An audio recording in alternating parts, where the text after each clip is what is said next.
Bonsoir à tous, vous l'avez compris, c'est donc une émission événement qu'on va vous proposer ce soir puisque nous aurons le plaisir, vous le savez, de recevoir Juan Branco. Alors justement, avant de l'accueillir sur ce plateau, je vous présente donc les sociétaires qui vont m'accompagner tout au long de cette émission. On est ravis de le retrouver. C'est d'abord André Berkoff. Bonsoir mon cher André. Alors, bonsoir. Il y a eu un petit événement puisque la rentrée d'André Berkoff, c'est votre arrivée sur Tocsin. Vous avez donc du lundi au jeudi désormais voilà cette émission sur Tocsin et puis vous restez toujours sur Sud Radio, mais uniquement le vendredi. Absolument. Pour l'émission culturelle. C'est ça? Qu'est-ce qui s'est passé? C'était un choix? Un choix. À des moments, c'est bien de se débarrasser de sa zone de confort, d'aller voir ailleurs, tout en étant en bon terme avec là où on était. Et puis Tocsin, c'est bien parce qu'il y a quelque chose d'étonnant, et je crois que vous connaissez ça, c'est qu'il n'y a pas de spot publicitaire. C'est-à-dire que quand vous travaillez sur une émission, c'est sans filet. Vous faites pendant 1h30, 2 heures, sans filet. C'est intéressant. Enfin, tous ceux qui font sur le net et sur le numérique connaissent ça, mais c'est un exercice très intéressant. Bon, en tout cas, André, on est ravis de vous recevoir à nouveau. Avec nous également ce soir, un autre ancien de Sud Radio, si on les compte plus dans cette émission ce soir, c'est Didier Maistre. Ravi de vous, de te, puisqu'on se tutoie tous hors antenne. Voilà encore une hypocrisie qu'on devrait lever, puisque tout le monde se tutoie hors antenne dans toutes les émissions, que ce soit dans les médias mainstream. Comme vous voulez, monsieur le Premier ministre. Voilà, comme vous voulez, monsieur le Premier ministre. Didier, qu'on retrouve toujours, bien sûr, sur QG, d'Aude-Lancelin, et puis également sur Tocsin, où vous intervenez régulièrement. On est ravis de te retrouver, donc, avec nous. Et puis, alors, justement, ce qui est à noter, il y a ce soir parmi nous une personne qui, depuis peu, a accepté de dévoiler son visage, puisque c'était d'abord, enfin c'est toujours d'ailleurs un pseudo qu'on connaît tous sur X, puisque c'est John de Lorraine. Alors, John de Lorraine, c'est un influenceur, ça vous va, ça te va comme qualificatif? Lanceur d'alerte, agitateur, crée des polémiques aussi. Pourquoi ce pseudo John de Lorraine d'ailleurs? Tout simplement parce que je viens de Lorraine, quoi. C'est pour ça que j'ai eu un petit peu de retard, parce que je me suis perdu ici, mais voilà, c'est juste pour ça.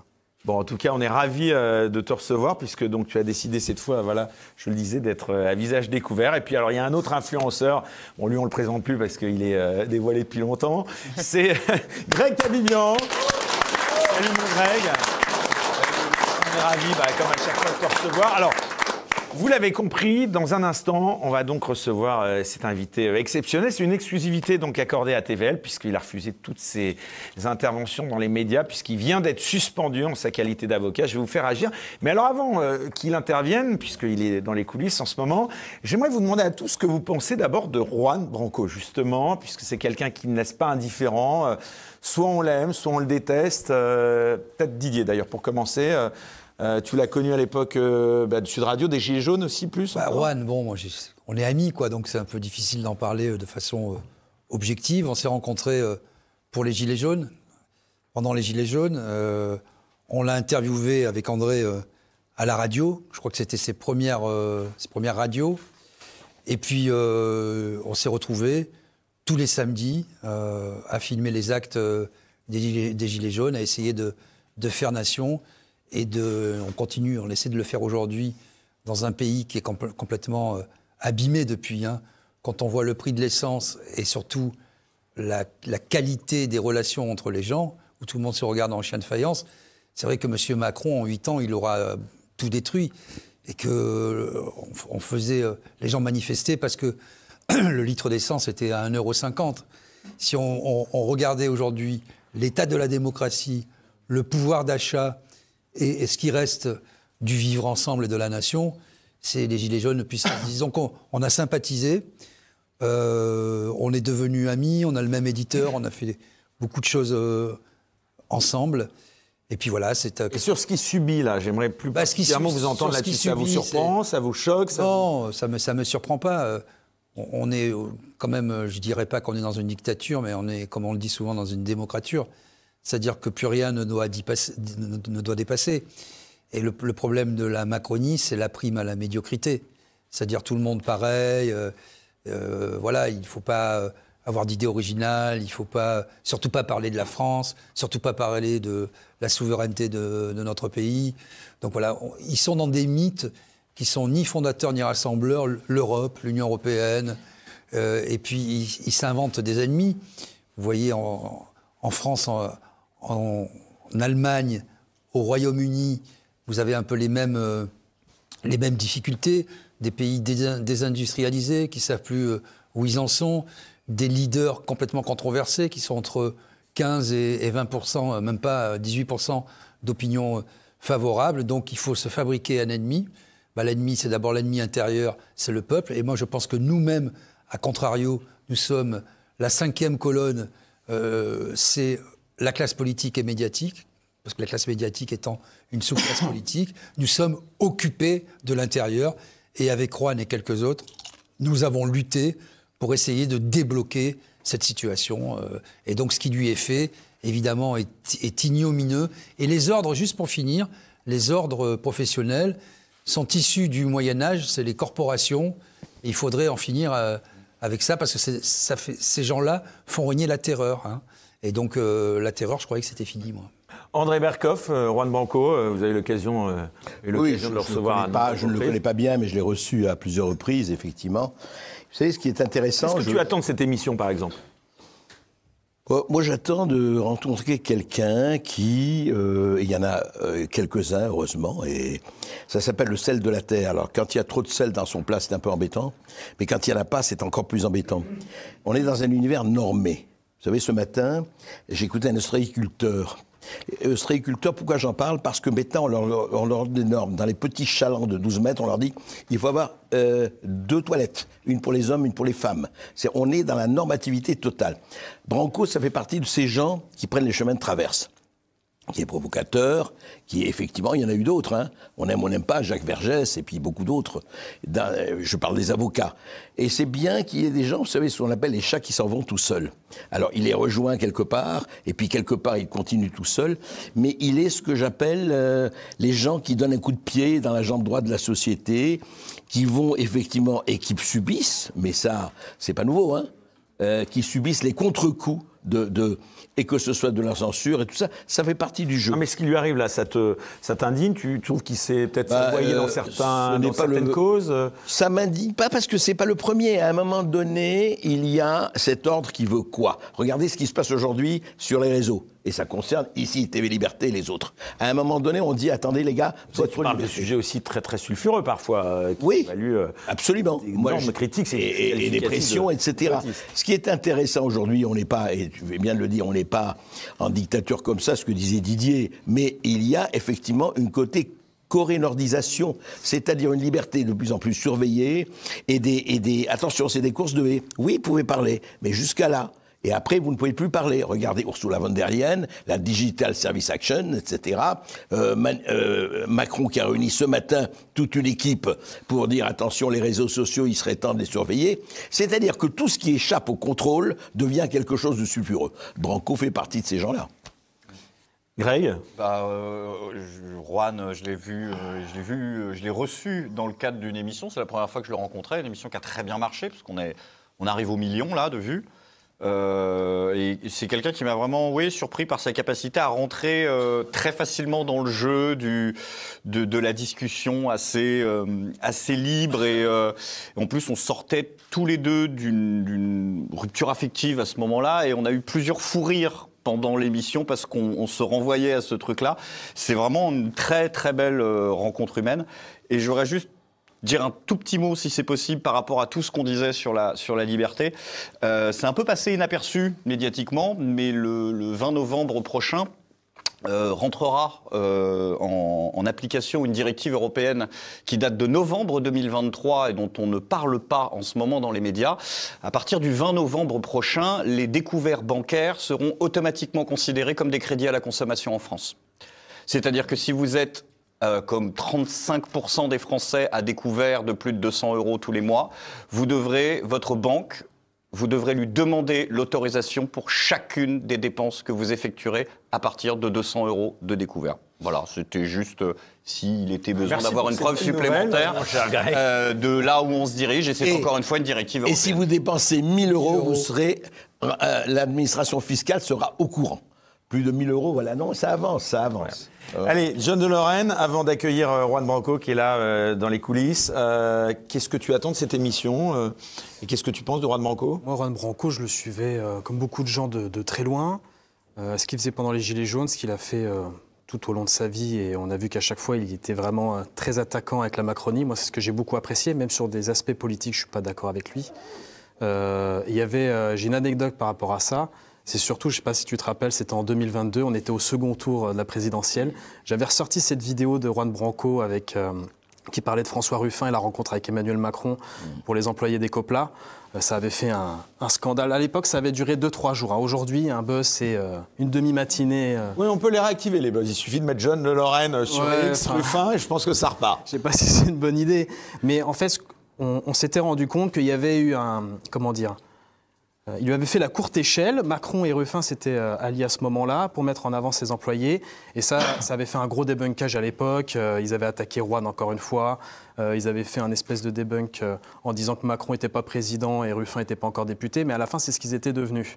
Et il nous avait expliqué, voilà, ils pouvaient rencontrer des autres représentants politiques. Il n'y en avait pas eu d'autres. Donc moi, ce que j'aimais beaucoup et ce que j'aime encore de ce qu'il fait, c'est comme ce qui a été dit, il agite la classe politique, il crée en fait des réactions. Il faut qu'il y en ait en face. Voilà. Il faut que ça crée du débat, que ça crée de la polémique, que ça crée de la construction aussi de l'autre côté. Par rapport à ce que j'attends aussi ce soir, moi je suis allé voir ce qu'il faisait, notamment avec La Ruche. Je crois que c'est un parti politique, ce qu'il essaye de faire. J'ai essayé de regarder un petit peu, j'ai vu que ça allait un peu dans tous les sens, mais j'ai vu qu'il y avait, je crois, 300 propositions. Donc il y a quand même un travail de fond qu'il essaye de faire, et peut-être que c'est une clarification que les gens essaieront d'avoir. Et le fait je disais qu'ils se sont engagés dans la défense de causes qui sont pour beaucoup, on va dire, polémiques en tout cas, parfois sulfureuses, ça vous inspire quoi? Ça vous surprend? Ça vous surprend pas? J'aurais pas fait les mêmes choix que lui, mais dans l'engagement qu'il a eu contre ce que ce système est en train de faire en ce moment, moi je pense quand même qu'on est dans un environnement avec des dérives autoritaires, voire même des bouffées délirantes totalitaires par moment. Quand on repense à la crise sanitaire. Donc je pense qu'il faut faire très attention et que, comme l'a dit M. Berkoff tout à l'heure, ça peut continuer, il y en aura d'autres s'il n'y a pas une réaction de l'autre côté, quoi. D'accord, écoutez, ça va être l'occasion de lui poser toutes ces questions. En tout cas, je vous demande juste avant un tonnerre d'applaudissements aussi pour quelqu'un qui va nous accompagner comme à chaque émission. C'est Ignace, notre caricaturiste en ligne. Merci beaucoup Ignace d'être là. Donc voilà, c'est maintenant, tout de suite, sur TVL, donc Bistro Liberté, spécial Juan Branco. C'est parti.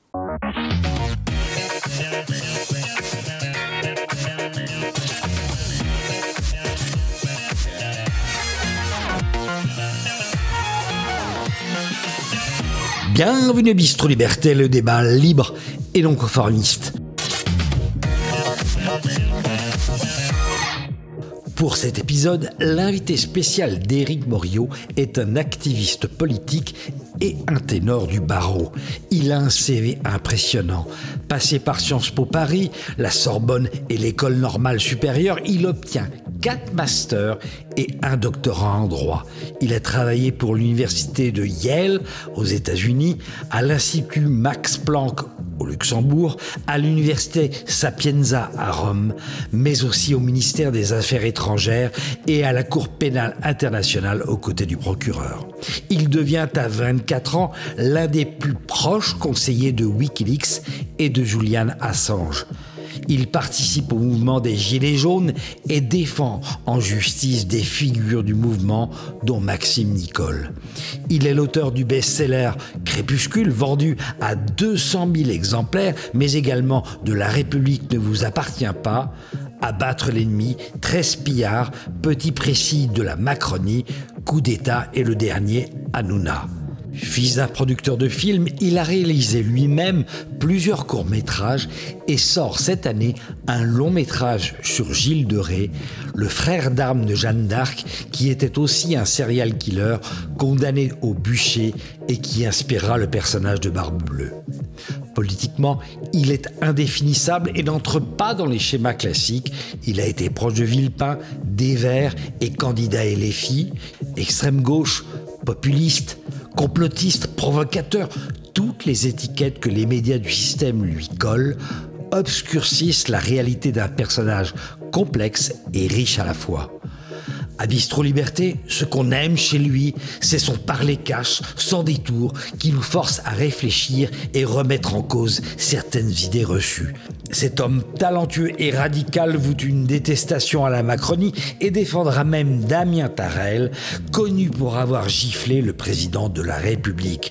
Ce pro de la rébellion est parmi nous ce soir. Je vous demande d'accueillir Juan Branco.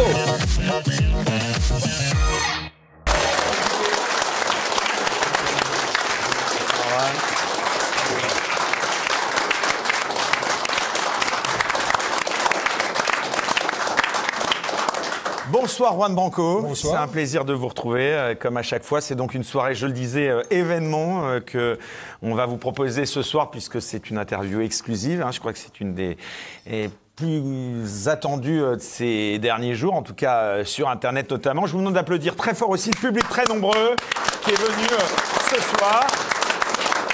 Alors, Juan Branco, on va tout de suite entrer dans le vif du sujet. Est-ce que j'ai encore le droit de vous appeler maître ? Vous pouvez. J'ai été suspendu à quelques jours du procès où je devais défendre 3 des prévenus contre Brigitte Macron, enfin que Brigitte Macron a intenté contre des citoyens français. Elle a fait arrêter 10 citoyens français. C'est ça. Oui, pour avoir ri d'elle et d'autres billevésés. Et elle a fait arrêter, en fait, sur instruction d'une procureure, enfin, elle a donné instruction à un procureur. Je vais même être plus précis. Le directeur de cabinet de l'Élysée a donné instruction à une procureure qui, depuis, a été promue, de s'assurer de monter un procès spectacle où on choisirait à peu près 10 citoyens français, plus ou moins au hasard.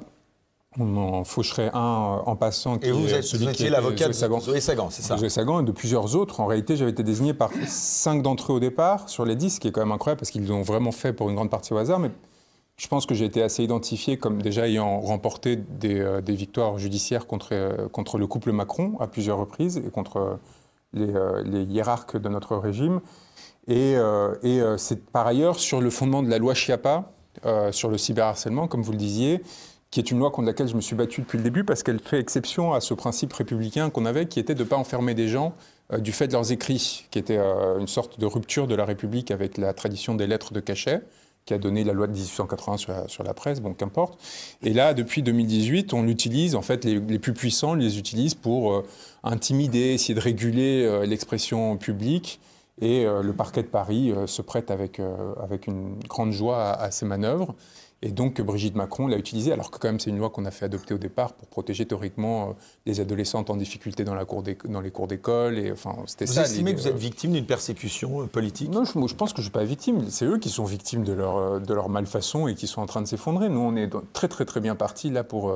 C'est-à-dire qu'on a quand même un dirigeant politique, Emmanuel Macron, qui est en train de finir sa carrière et son mandat, sa carrière politique, parce qu'il n'aura pas d'autre mandat, en faisant arrêter des concitoyens pour prouver que sa femme n'est pas un homme. Donc, je veux dire, entre moi et lui, celui qui est le plus en difficulté aujourd'hui, quelles que soient les médisances et les manœuvres qu'il puisse tenter de mettre en œuvre à mon égard, mais surtout à l'égard des Français, parce que tout ça est un peu indécent. On sait l'état de la justice, on sait à quel point c'est compliqué d'avoir des dates d'audience. Là, il y a 2 jours pleins qui sont dévoués à cette affaire. Et sur cette actualité... Juste un bref mot là-dessus, par exemple. Une des personnes qui a été poursuivie, c'est quelqu'un, M. Djordjevic, que je représentais, donc, qui est handicapé à 80%.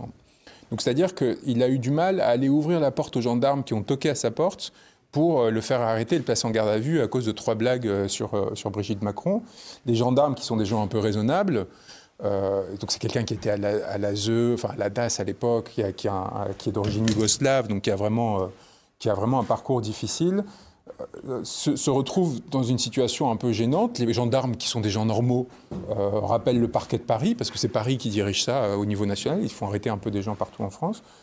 Et ils leur disent, bon, peut-être qu'il faut passer au prochain sur la liste, parce que des gens qui ont fait des blagues sur Brigitte Macron, il y en a quelques dizaines, voire centaines de milliers, c'est peut-être pas la bonne personne à embêter. Non, la procureure, très avide de promotion, dit non, audition libre chez lui. Donc les policiers reviennent chez ce pauvre homme, l'entendent chez lui, et là, il est en train d'être jugé, alors qu'évidemment, il n'a pas pu se rendre à son propre procès, parce qu'il ne peut pas se déplacer. Il ne sort pas de chez lui depuis des années. pour faire plaisir à Brigitte Macron. Mais en parlant de santé, pardon, Juan Branco, ouais. mais il y a la fille de Brigitte Macron, Tiphaine. Voilà. Alors ça, c'est extraordinaire. Tiphaine débarque au procès. Sa santé était dégradée. Et elle tient les mots que les avocats lui demandent de tenir. Moi, j'étais pas coupable. à côté d'entre eux. Et attendez, il y avait parce qu'ils ont des privilèges. Vous savez, on n'a pas le droit au téléphone portable dans les salles d'audience. Mais là, le conseiller de Madame Osière, qui était en fait rapportait directement à Emmanuel Macron par texto ce qui se passait au cours de l'audience.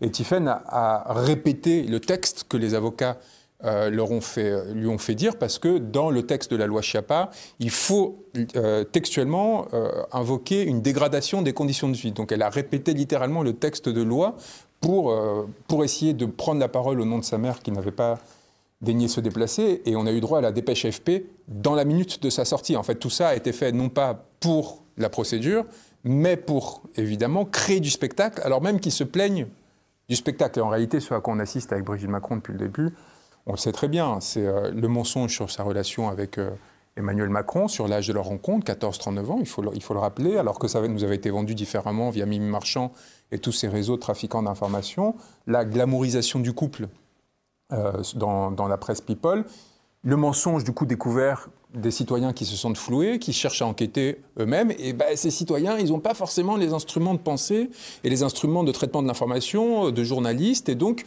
ils partent sur des hypothèses un peu abracadabresques pour comprendre pourquoi est-ce qu'on leur a menti, et donc ils partent et ça finit sur Jean-Michel Trogneux. Et au lieu de réfléchir tout ça, on essaye de fracasser des gens, on demande des peines de prison et John de Lorraine, tout à l'heure vous parliez avant que c'est vous émission. Voilà, ça y est, on le découvre tous. Ça y est, on le découvre. Vous ne connaissiez pas du tout, donc. De loin, mais... Enfin, je suis son Il travail. parlait de son buzz avec Ruffin, d'ailleurs auquel vous aviez été associé, hein. Et moi un petit peu aussi. Permettez-moi d'être la source de Voilà. la chose.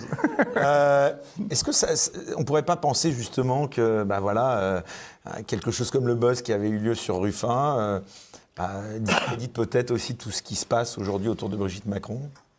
Par rapport à ce procès, moi je pense que ça partait déjà d'une mauvaise blague à l'époque, parce que les gens ont oublié, ça c'est arrivé en début de l'année 2022 où des gens étaient très mécontents. Parlez de laquelle mauvaise blague? De l'histoire avec Jean-Michel Trogneux. C'était avec l'histoire du pass vaccinal en 2022. Les gens avaient lancé justement cette rumeur. J'avais vu ça de loin. Ils étaient très mécontents et ça a pris une ampleur terrible en fait. Et je ne comprends pas pourquoi ça a pris autant de temps. Là, on est en fin octobre 2025 et ça commençait déjà début 2022. Ça aurait dû être fait avant. Ce que je voulais dire par rapport à l'affaire de Juan Branco et M. Ruffin, ce qui était très intéressant et ce qu'on expliquait tout à l'heure, c'est que c'est toute cette machine qui se met en branle à partir du moment où c'est attaqué, et parce que là, ça remet en question, en fait, encore une fois, le président Emmanuel Macron. Parce que ça expliquait qu'il s'était aidé, en fait, et il se mettait représentant d'employés d'une entreprise, ça s'appelait Ecopla à l'époque. Et en fait, ce qui s'est passé, quand on regarde à la fin, c'est l'État qui a payé. Voilà. Et il n'y a personne qui a été aidé par les propositions qui avaient été faites. Mais quand on regardait, c'est qu'il y a le bras politique et il y a le bras médiatique qui se met aussi. Il n'y a pas l'aspect judiciaire à ce moment-là. Mais on se rend tout de suite compte qu'à partir du moment où ça commence à attaquer un angle, leur angle mort finalement, ça s'active. Mais sur la suspension, par exemple, là, liée ou pas, enfin, on trouve que c'est en effet... Parce qu'officiellement, vous êtes suspendu, rappelez-nous le contexte. Non, mais c'est affaire... l'histoire. Je me défends d'une accusation dont il s'est révélé qu'elle a été fausse et je me retrouve suspendu pour m'être défendu alors qu'il y a eu 150 articles de presse pour essayer de m'enfoncer à l'époque. Oui, parce que je me suis appuyé sur le dossier d'instruction, ce qui est nécessaire quand vous essayez d'établir les faits. Même pas, alors c'est même pas clair, ça va aller en cassation parce que c'est une sorte... On voit bien qu'il y a des contournements pour essayer à un moment donné en fait, de faire plaisir dans une société, il y a l'aspect politique, mais il y a aussi l'aspect sociétal où il faut absolument fracasser des gens. Enfin, vous voyez, il y a un mélange de dynamiques qui s'associent et qui font qu'à un moment donné, vous vous retrouvez au milieu de tout ça. Il faut vivre avec, il faut l'accepter. Je ne suis pas du tout dans une posture victimaire. Je suis très content de m'être défendu, d'avoir démontré que j'avais été quand même victime d'un piège et d'une instrumentalisation d'une procédure judiciaire par la conseillère justice de l'Élysée, quand même une magistrate qui avait mis en scène toutes ces choses-là dans l'espace public. On rappelle le contexte, c'est un compromat, quoi. C'est une accusation assez débile et habituelle qu'on a quand on est exposé au pouvoir à un certain niveau, un niveau sérieux. En l'occurrence, j'aurais essayé de droguer une fille avec un tiers de Codoliprane. Enfin, vous voyez, je veux dire, on est vraiment sur des choses où le ridicule est difficile à justifier. Ils ont mis 4 ans et demi à essayer d'établir que Ouais, mais dans les faits, vous êtes responsable de quelque chose. Oui, ils ont essayé de nous faire peur. Oui, bien sûr. Ils essayent d'accuser, ils essayent de faire peser 15 ans de prison sur vous. Ça vous mange l'esprit, ça vous mange évidemment le rapport aux autres. Tout le monde se retrouve un peu tétanisé face à cette monstruosité qui vous apparaît. Et puis voilà, et puis les choses à un moment donné finissent par se rétablir parce que les gens voient qui vous êtes, parce que la vérité finit par se faire. Finalement, vous avez un point commun avec Sarkozy. Lequel ? D'enchaîner les affaires. Non, ne me comparez pas à quelqu'un qui a trahi son mandat politique et trahi la parole du peuple français, s'il vous plaît, pour des intérêts très personnels. Alors, on va avoir l'occasion d'en reparler de Nicolas Sarkozy. C'est important, parce que quand vous êtes en position de défense, de résistance, que vous défendez des gens simples et que vous payez ou des opposants politiques... Vous dites que vous êtes innocent, non, mais je n'ai pas besoin de le dire. Moi, je suis pas ça n'a pas été jugé encore. Mais ça ne sera pas. C'est bien la différence. Il n'y aura pas matière à juger. On est dans une situation où vous ne pouvez pas me comparer à quelqu'un qui est jugé pour avoir instrumentalisé l'appareil d'État pour ses intérêts personnels et les intérêts de ses proches, avec des gens qui ont dépensé des centaines de milliers d'euros pour s'acheter des faux tableaux et ainsi de suite, avec quelqu'un qui a sacrifié sa vie pour défendre des opposants, des lanceurs d'alerte et des citoyens français qui, à un moment donné, étaient ciblés par le pouvoir. Un peu de décence, à un moment, dans les comparaisons. André Berkoff.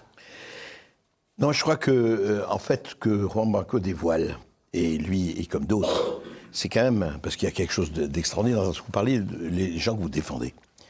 Il est hallucinant que dans un pays comme la France, en 2025, les gens qui font des tweets peuvent être susceptibles d'être poursuivis. Déjà ça. Ça s'appelle la liberté d'expression. Non mais je veux dire, c'est simple, liberté, égalité, fraternité. C'est l'hypocrisie est devenue institutionnelle, l'hypocrisie est devenue une manière de gouverner. C'est pas nouveau. Mais là, ce qui est tout à fait nouveau, c'est le cynisme parfait. C'est-à-dire qu'ils s'en foutent. Il dit, écoutez, on triche, on va vous mettre en prison, on va vous poursuivre, et vous n'êtes pas content, ben on n'en a rien à cirer.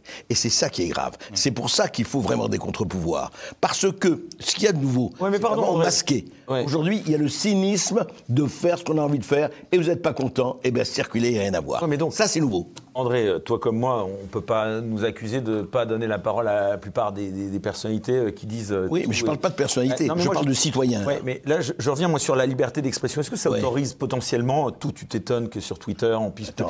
Pardon, il y a des lois. Si vous faites des appels à la haine, des appels au meurtre, il y a des lois qui sanctionnent. Ça n'a rien à voir. Les citoyens qui ont parlé de Jean-Michel Trogneux, est-ce qu'il y a des appels à la haine? Est-ce qu'il y a des appels au meurtre? Et qu'il y a des appels au suicide? Pardon, mais si c'était votre maire qui était accusé d'être un homme, Juan Branco ou toi, André... Mais je ne chercherais pas à les faire condamner à 12 mois de prison. Enfin, c'est l'effet Streisand, c'est quoi? Non, mais moi je pense en plus qu'il y a un problème aussi même d'approche. Elle a tort de vouloir se défendre? Non, mais de se défendre de quoi? En tout cas, de vouloir dire que... de vouloir vous faire taire. Il y a à un moment donné des gens qui sont en colère, qui sont fatigués, qui n'ont pas de moyens de s'exprimer politiquement. Des manifestations sont réprimées, la représentation populaire est ce qu'elle est, c'est-à-dire quasiment inexistante. Les dirigeants politiques font ce qu'ils veulent et à un moment donné, ils font comme au 19e siècle, comme au 18e siècle, ils se foutent de la gueule des mœurs de leurs dirigeants. C'est la satire, c'est les libellés qui avaient... Les pamphlets. Voilà, ça, c'est une tradition française, mais vraiment multi... Ça va loin, là, Candace Owen. Et là... oui, mais Candace Owens n'est pas poursuivi, Candace Owens. Xavier Poussard n'est pas poursuivi. C'est-à-dire que ceux qui à ma connaissance, justement. Pas du tout. Justement, il y a eu un débat récemment, on m'a dit justement, on ne connaissait pas... Il y en a juste pour des retweets. Non, c'est des civils. Il y a des poursuites en diffamation aux États-Unis. Non, c'est un procès civil. Écoutez, c'est Alexis Poulain qui a dit justement qu'on s'étonnait de savoir qui payait les frais d'avocat parce que c'est un procès civil. C'est un procès civil, c'est-à-dire qu'on cherche en fait la réparation d'un supposé dommage. Là, on parle de peine de prison. Là, on parle de gens qui ont été placés en garde à vue à côté de délinquants, de criminels, dans des conditions atroces pendant 24 heures, 48 heures, et qui on a dit dans 10 mois vous serez jugé, et vous encourez jusqu'à 2 ans de prison ferme. C'est complètement différent. Et ceux qui ont initié toutes ces choses-là, qui ont gagné de l'argent à travers ça, avec Candace Owens, Xavier Poussard, etc., ne sont pas jugés. Donc on reproche à des simples citoyens d'avoir relayé des informations qui étaient dans l'espace public, qui n'ont pas fait l'objet de procédures en diffamation ou en injure qui étaient concluantes, donc qui a priori n'ont pas été jugés comme étant... avec les faibles. Et on se retrouve à sortir la matraque contre eux. Il y a quand même un moment où la question...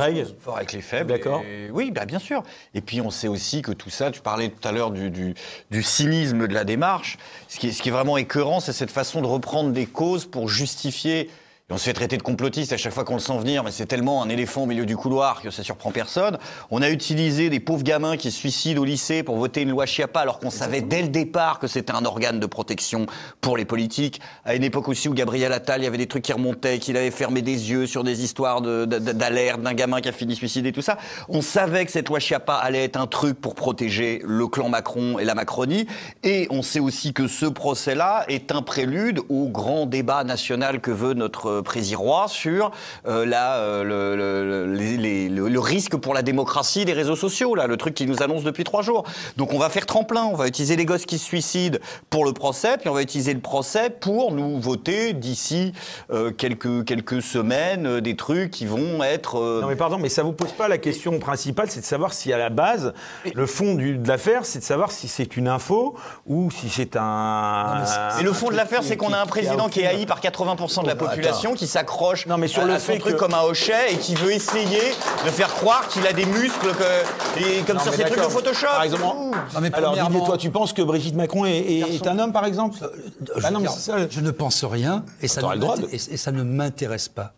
Moi, ce qui m'intéresse, c'est ce qu'elle fait. D'abord, elle n'a pas de statut. Je sais qu'elle. C'est devenu une info, une rumeur mondiale. Elle coûte plusieurs milliers. Elle coûte 4 SMIC ou 5 SMIC par mois aux Français. Beaucoup plus. Je ne sais plus combien. 1,5 million à l'année. Non, mais je pensais juste en frais de coiffeur et de manucure. Moi, ce qui me choque, au-delà de ça, c'est qu'on parle de la loi Schiappa comme si ça coulait de source. Madame Schiappa, c'est bien la dame qui étale sa chair libidineuse dans les magazines masculinistes et qui fait un fond Marianne qui est détourné par ses copains fact-checkers qui vont nous dicter la loi et la morale en France.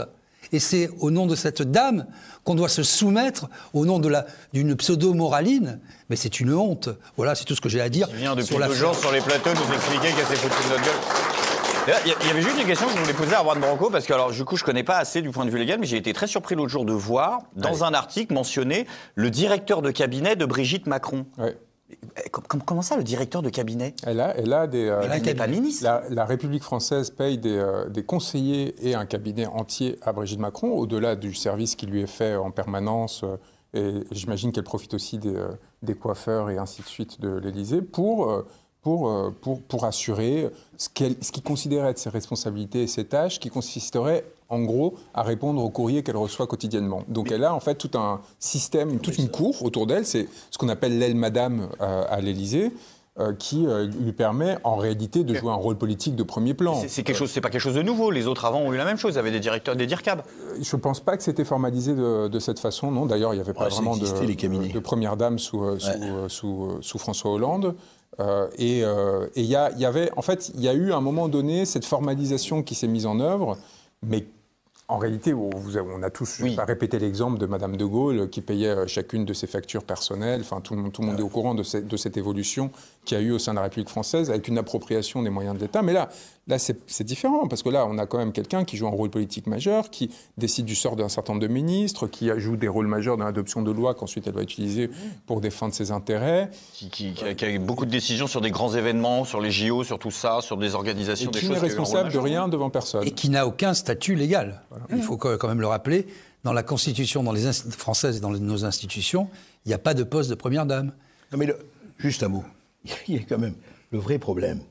C'est vrai, les conseillers, tout ça, il y a eu tout, la cour. C'est pas nouveau, on ne va pas revenir au roi de France. Mais le vrai problème, moi, j'ai jamais voulu parler de cette histoire, Jean-Michel Trogneux, je sais pas, etc. Mais quand même, il y a eu un livre qui s'appelle « Devenir Brigitte », de Xavier Poussard et Owen, et là, il a fait là-dedans, c'est Poussard. Moi, une chose qui est frappante, et je ne sais pas si Juan Branco peut éclairer juridiquement, ce livre n'a pas été condamné. Ce livre n'a pas été censuré. Ce livre, il n'y a eu aucune plainte officielle de l'Élysée. C'est un best-seller d'Amazon numéro 1. Je ne sais pas s'il est bon ou pas, je ne sais pas s'il y a des trous dans la raquette, je ne connais pas la véracité ou fake news ou pas. Ce qui est extraordinaire, c'est que ça fait 2 ans que cette histoire passe dans le monde entier, en Amérique et ailleurs, et ici. Alors on en parle effectivement, là, sur Internet, etc., dans quelques gazettes ou autres. Mais le reste, silence formidable. Et c'est pour ça que je reviens, pour moi, le cancer total, c'est cette espèce de chape de plomb qui existe et qui bouffe tout. Cette espèce de blob, cette espèce de monstre... Il y a des sujets plus importants aussi, André. C'est pas vrai, parce que toute la presse était là au procès. C'est le président. C'est-à-dire qu'en fait, pour couvrir le procès, tout le monde est là. Pourquoi ? Parce que ça les excite tout autant que la population française qui en fait a envie de respirer, de s'amuser, de s'aérer un peu l'esprit, peut-être avec des bêtises, peut-être avec des fantasmes. Voilà, tout cet aspect-là existe. Mais il ne faut pas prétendre qu'il ne s'y intéresse pas. Il n'arrête pas d'en parler tout le temps. Donc la question, c'est à un moment donné, en effet, pourquoi est-ce qu'on s'attaque à des supposés relais, voire à des citoyens simples, plutôt que d'aller chercher l'origine et la source de l'information. On n'attaque pas Poussard et Owens. Et derrière, Alain Soral, qui a financé Feuille Document et donc Poussard pendant des années. Il y a quand même, à un moment donné, moi, je me retrouve au tribunal, en l'occurrence, pas pour plaider, mais qu'importe, à côté de ces personnes qui vous lui donnez de l'écho médiatique. Il y a aussi la question, pardonnez-moi, de défendre des gens. C'est-à-dire que maintenant, il faut se taire aussi quand des gens se retrouvent avec un risque de prison parce qu'il ne faudrait pas atteindre à la tranquillité de la Première Dame, alors que c'est elle-même qui a décidé. C'est eux qui envoient Tiffany Ozière pour faire le spectacle, pour avoir leur dépêche AFP, pour avoir les images, pour renforcer encore la machine. Mais c'est pas qu'ils font une erreur, c'est qu'ils le font de façon calculée. Ça, c'est pas du tout... Les avocats ne leur ont pas conseillé ça. C'est un geste de communicant. D'ailleurs, la venue de Tiffany Ozière... Ça ne va pas l'amuser, Tiffany Ozière. Bien sûr que si. C'est décidé le 22. C'est-à-dire que c'est même pas dans les délais légaux pour faire citer un témoin. Pourquoi ? Parce qu'en fait, il y a eu la réunion hebdomadaire de communication à l'Élysée qui s'est dit comment est-ce qu'on oriente le récit médiatique, comment est-ce qu'on s'assure qu'on va créer ce que André Berkoff décrivait comme une chape de plomb. Et on voit bien qu'il y a le documentaire BFM qui sort la veille du procès sur cette affaire. Oui, avec tous les journalistes de Conspiracy Watch. Sauf que... Les quoi Oui, pardon, je ne sais plus. Sauf qu'on voit... les commentaires, les gens qui commencent à en avoir marre. Soit on en parle, soit on n'en parle pas. Si on traite l'information, on la traite de façon contradictoire et de façon à faire progresser. Et donc, c'est pas traité de manière objective. Et le vrai sujet, tout le monde le sait, j'en finis là-dessus. C'est l'âge.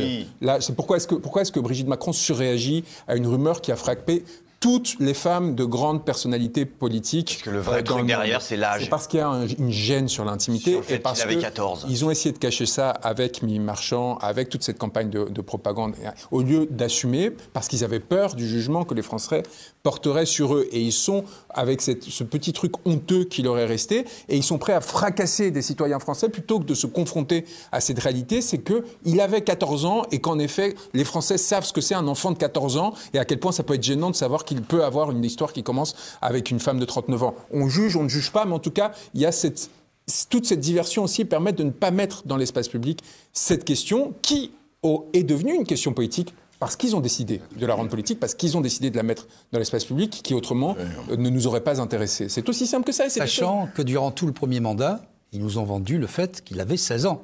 17 au début. 17, après c'était 16. Après c'était 15. Après c'était 15, et maintenant on découvre que c'est 14. Attraper quelqu'un à 14 ans, que ça dure, parce que... à 14 ans dans la cour de récréation de l'école, c'est pas tout à fait la même chose qu'avoir une aventure avec quelqu'un de 17 ans. Il y a une loi qui le dit, ça s'appelle mineur de moins de 15 ans. Ça s'appelle mineur de moins de 15 ans, c'est intéressant la majorité sexuelle. Les gens sont poursuivis là pour cyberharcèlement transphobe. Voilà, ça c'est le. Oui, c'est génial ça. Sauf que la moitié des tweets qui sont poursuivis portent sur l'âge. Or, à aucun moment de toute l'audience, personne n'a osé parler de l'âge. Vous voyez, c'était... non. Alors qu'ils sont poursuivis dessus. C'est-à-dire que la défense essayait de dire, mais attendez, il faut qu'on en... Enfin, c'est quand même... vous le poursuivez pas parce que les rumeurs soient transgenres.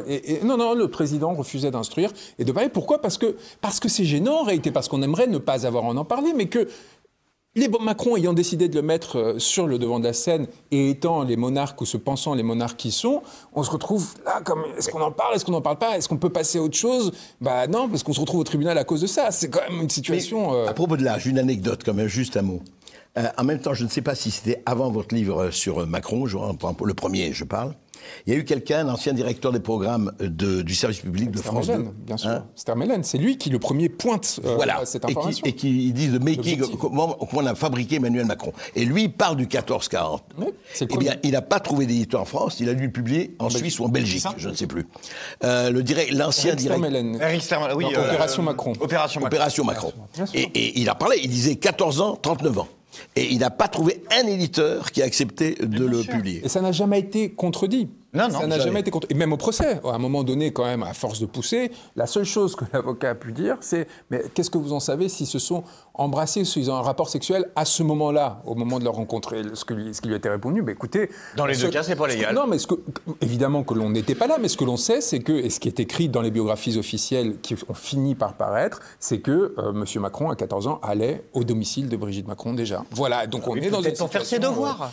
Allez, voilà pour l'introduction. Vous l'avez compris, on va parler beaucoup Ouais. d'Emmanuel Macron méchant. ce soir et de justice. C'est justement le thème de ce grand débat. Justice et Macronie. La dictature en marche? Après l'incarcération la semaine dernière de Nicolas Sarkozy, la justice française s'est une nouvelle fois retrouvée sous le feu des projecteurs. Souvent accusée de laxisme, elle semble cette fois avoir voulu démontrer le contraire face à certaines personnalités politiques. Alors, les magistrats français sont-ils les gardiens du droit ou les acteurs d'un combat idéologique ? Certains pensent que nous ne sommes plus dans un état de droit. Le droit car il n'y a plus d'égalité devant la loi, tout du moins en justice, et l'État car nos institutions sont désormais bloquées. La France est devenue ingouvernable, les premiers ministres se succèdent, les crises s'enchaînent.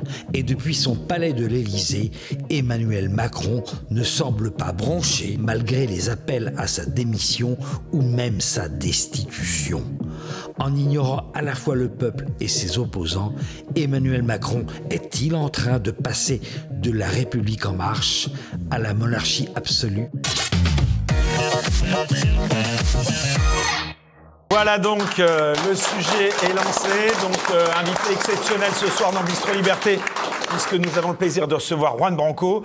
Donc, j'en parlais un petit peu. J'ai vu que je vous avais un peu agacé en vous comparant, en tout cas, à la situation que vit en ce moment Nicolas Sarkozy. Bon, Nicolas Sarkozy, à l'heure où on se parle, est toujours incarcéré. On n'a toujours, à ma connaissance, pas de date d'audience pour sa demande de mise en liberté. Quel regard vous portez sur cette condamnation, cette incarcération et surtout cette exécution provisoire qui serait quand même en quelque sorte une guillotine politique puisqu'il a fait appel et on rappelle donc qu'il est présumé innocent. Là, au-delà, Nicolas Sarkozy, ça devrait vous indigner, ça, Juan Branco, non, en qualité d'avocat? Moi, je pense qu'on est face à un capharnaüm qui est le fruit d'une perte d'autorité de nos dirigeants et de l'État. Là, c'est scandaleux ou pas, ce qui s'est passé avec Sarkozy? Qui n'arrive plus à mettre de la cohérence dans le fonctionnement de la justice, de l'édifice judiciaire, et qui n'arrive plus à générer du sens. C'est-à-dire qu'on est dans une situation où on a des décisions qui sont parfois contradictoires, souvent incompréhensibles, et qui n'arrivent plus à faire autorité et à envoyer un message clair et plutôt compréhensible à la population française. Parce que la justice, c'est aussi à travers, et c'est pour ça que c'est si dangereux de se retrouver entre les raies de la justice, c'est aussi une façon de faire symbole et d'essayer d'ordonner la société en disant voilà ce qui est autorisé et ce qui ne l'est pas. Et il y a malheureusement dans son fonctionnement tellement d'insuffisances, tellement de compromissions pour 1000 raisons. C'est pour ça que nous, dans notre programme politique, alors, sur cette exécution provisoire, l'élection des magistrats.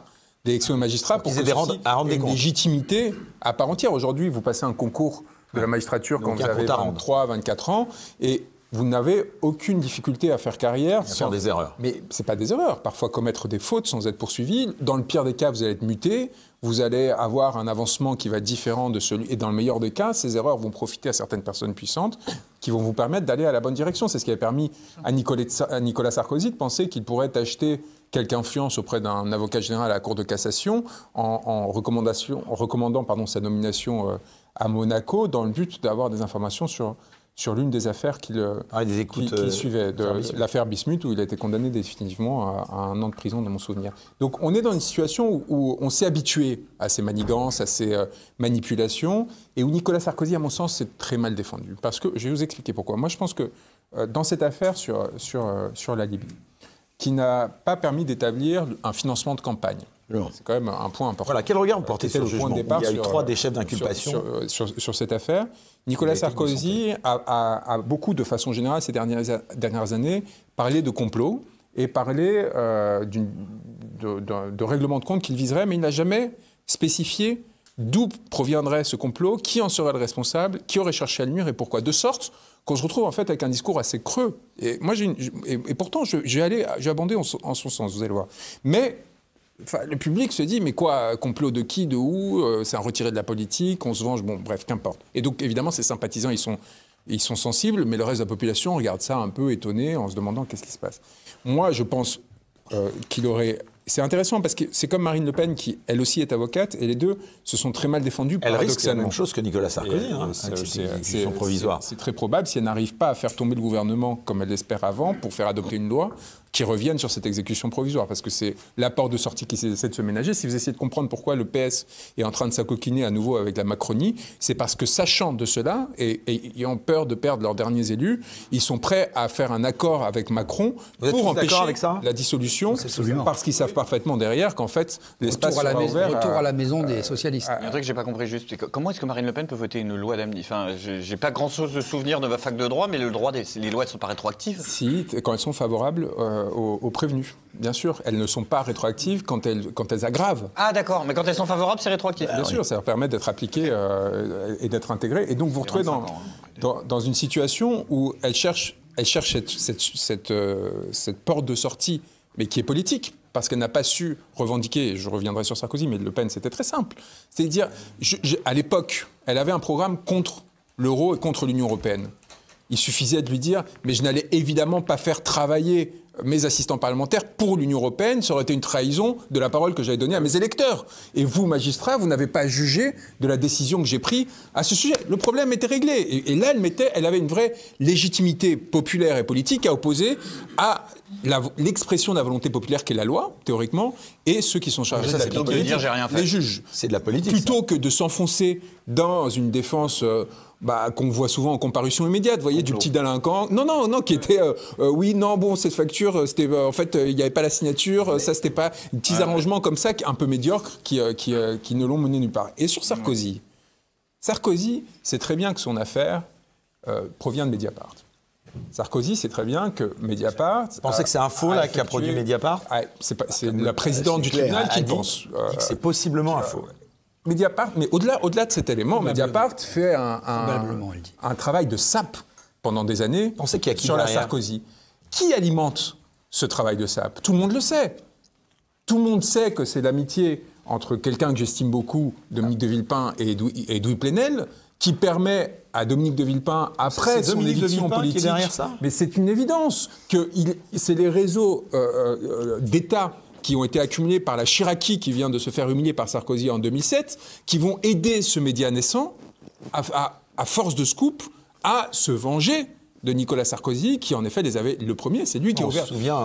qui avait dit Dominique de Villepin. Voilà, et c'est lui qui a ouvert la boîte de Pandore à un croc-de-boucher. Et c'est lui qui fait poursuivre un opposant politique devant les tribunaux pour la première fois. Et donc, on lui fait payer... Le revers de la... Parler de l'affaire... Clearstream. De sorte que Nicolas Sarkozy aurait très bien pu arriver devant les juges en disant « Je suis ici par la volonté d'un homme » et répéter cette scène-là, l'inverser et donner à comprendre au tribunal des éléments de contexte sur le pourquoi et le comment de l'arrivée de cette affaire et pourquoi à un moment le circuit... Pourquoi il ne l'a pas fait alors? Attendez, j'arrive. Et le circuit journaliste, justice, ça aussi c'est très important. C'est-à-dire, le journaliste dit que la justice prend appui sur ce que dit le journaliste pour ouvrir une enquête. Elle nourrit le journaliste de ses découvertes, qui fait paraître l'article. C'est le va-et-vient permanent. Voilà. Et cette alimentation qui permet de gagner des abonnés, qui permet de construire qui permet de faire un média, qui permet de faire scandale, et qui donc permet de se construire une légitimité extraordinaire, tout en prétendant être plus blanc que blanc, est une logique qui a entraîné des dérapages qui font que de plus en plus, en fait, on se retrouve avec des affaires de moins en moins fortes et de plus en plus alimentées par la rumeur, par l'espace public. De Dominique de Villepin. Mais c'est de l'ordre de l'évidence pour tous ceux, et quelque part, il le sait, sauf qu'à un moment donné, il a commis cette... C'est pour ça que je pense que c'est une erreur dans la stratégie de défense. Et au même moment, d'ailleurs, il revient dans le jeu politique. C'est ça qui est intéressant, en effet, pour lui. Souligner. Il essaye. Nicolas Sarkozy... Il est revenu dans un baromètre, là, Sarkozy à 26. Pourquoi avoir tenté cette défense? De confiance. Mais pourquoi il fait ça? Parce qu'il veut faire présidentiel. Il pense qu'en fait, sa position institutionnelle et républicaine va suffire à ce que les juges se disent non, quand même, on ne peut pas le condamner ou on ne peut pas l'envoyer en prison. Vous voyez, il pense que ça va suffire à faire barrage. Il choisit pour cela des avocats très puissants de la place de Paris. Essentiellement des avocats d'affaires. Des affairistes, voilà, qui eux ne sentent pas. Il faut avoir... Vous l'auriez défendu, Nicolas Sarkozy? Oui, bien sûr, parce qu'à un moment, il faut avoir l'odeur du sang pour aller sur une affaire comme ça. Parce qu'il faut massacrer, par exemple, je vais vous donner un exemple. La question des parties civiles de ce procès. les victimes de l'attentat de Lockerbie, les victimes françaises, elles n'avaient rien à faire là. Elles n'avaient évidemment rien à faire là. On vous amène 150 personnes qui ont perdu un proche il y a 30 ans, dont Sarkozy n'étant rien responsable. Il a commis beaucoup de péchés, c'est un ennemi ou un adversaire politique, mais l'attentat intervient à un moment où il n'est pas au pouvoir, où il n'a aucune responsabilité ni avant ni pendant sur ce voie, et on lui reproche seulement d'avoir interagi postérieurement.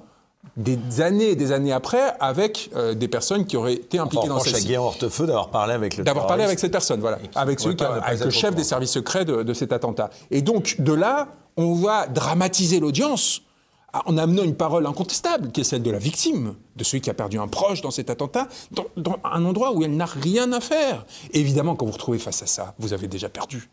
Évidemment que vous pouvez dire ce que vous voulez. Vous vous opposez, vous dites, mais bien sûr que non, cette constitution de partie civile n'est pas recevable. Vous le faites à l'instruction, vous le faites à l'audience, et vous dites, ces gens n'ont rien à faire ici, pour légitime que soit leur douleur. On est en train de juger d'une affaire politico-financière qui... C'est là-dessus d'ailleurs que Fabrice Arfi de Mediapart s'appuie pour construit dire... tout le récit derrière. Voilà, toujours. Pourquoi ? Parce qu'il faut bien salir quelque part. Il faut bien qu'il y ait un crime moral, dès lors qu'on n'a pas établi l'existence de ce financement de campagne, qu'il existe ou pas. Et ça, c'est le dernier point, et c'est la grande erreur de notre système judiciaire aujourd'hui. Parfois, la justice doit accepter qu'elle ne peut pas se prononcer. Or, aujourd'hui, on veut une réponse pénale, comme si, en fait, la réponse pénale était la seule réponse qu'on puisse apporter à un quelconque phénomène. Parfois, la justice n'a pas les moyens pour établir, au-delà de tout doute, qu'une personne est responsable et coupable d'un crime ou d'un délit qui a été commis. Et ce n'est pas grave. Et ça ne veut pas dire que le fait n'a pas existé. Ça ne veut pas dire que la personne est un ange. Ça ne veut pas dire que la personne est parfaitement transparente et plus blanche que neige. Et il faut l'accepter. Ce n'est pas grave. Il y a d'autres instruments pour réguler la société. Mais Juan Branco, vous posez la question, et c'est drôle, parce que là, on parlait du civil, mais il y a le pénal. L'intime conviction. C'est formidable. On n'a pas retrouvé le corps, Jubilard. Je ne dis pas qu'il a raison, je ne défends pas Jubilard.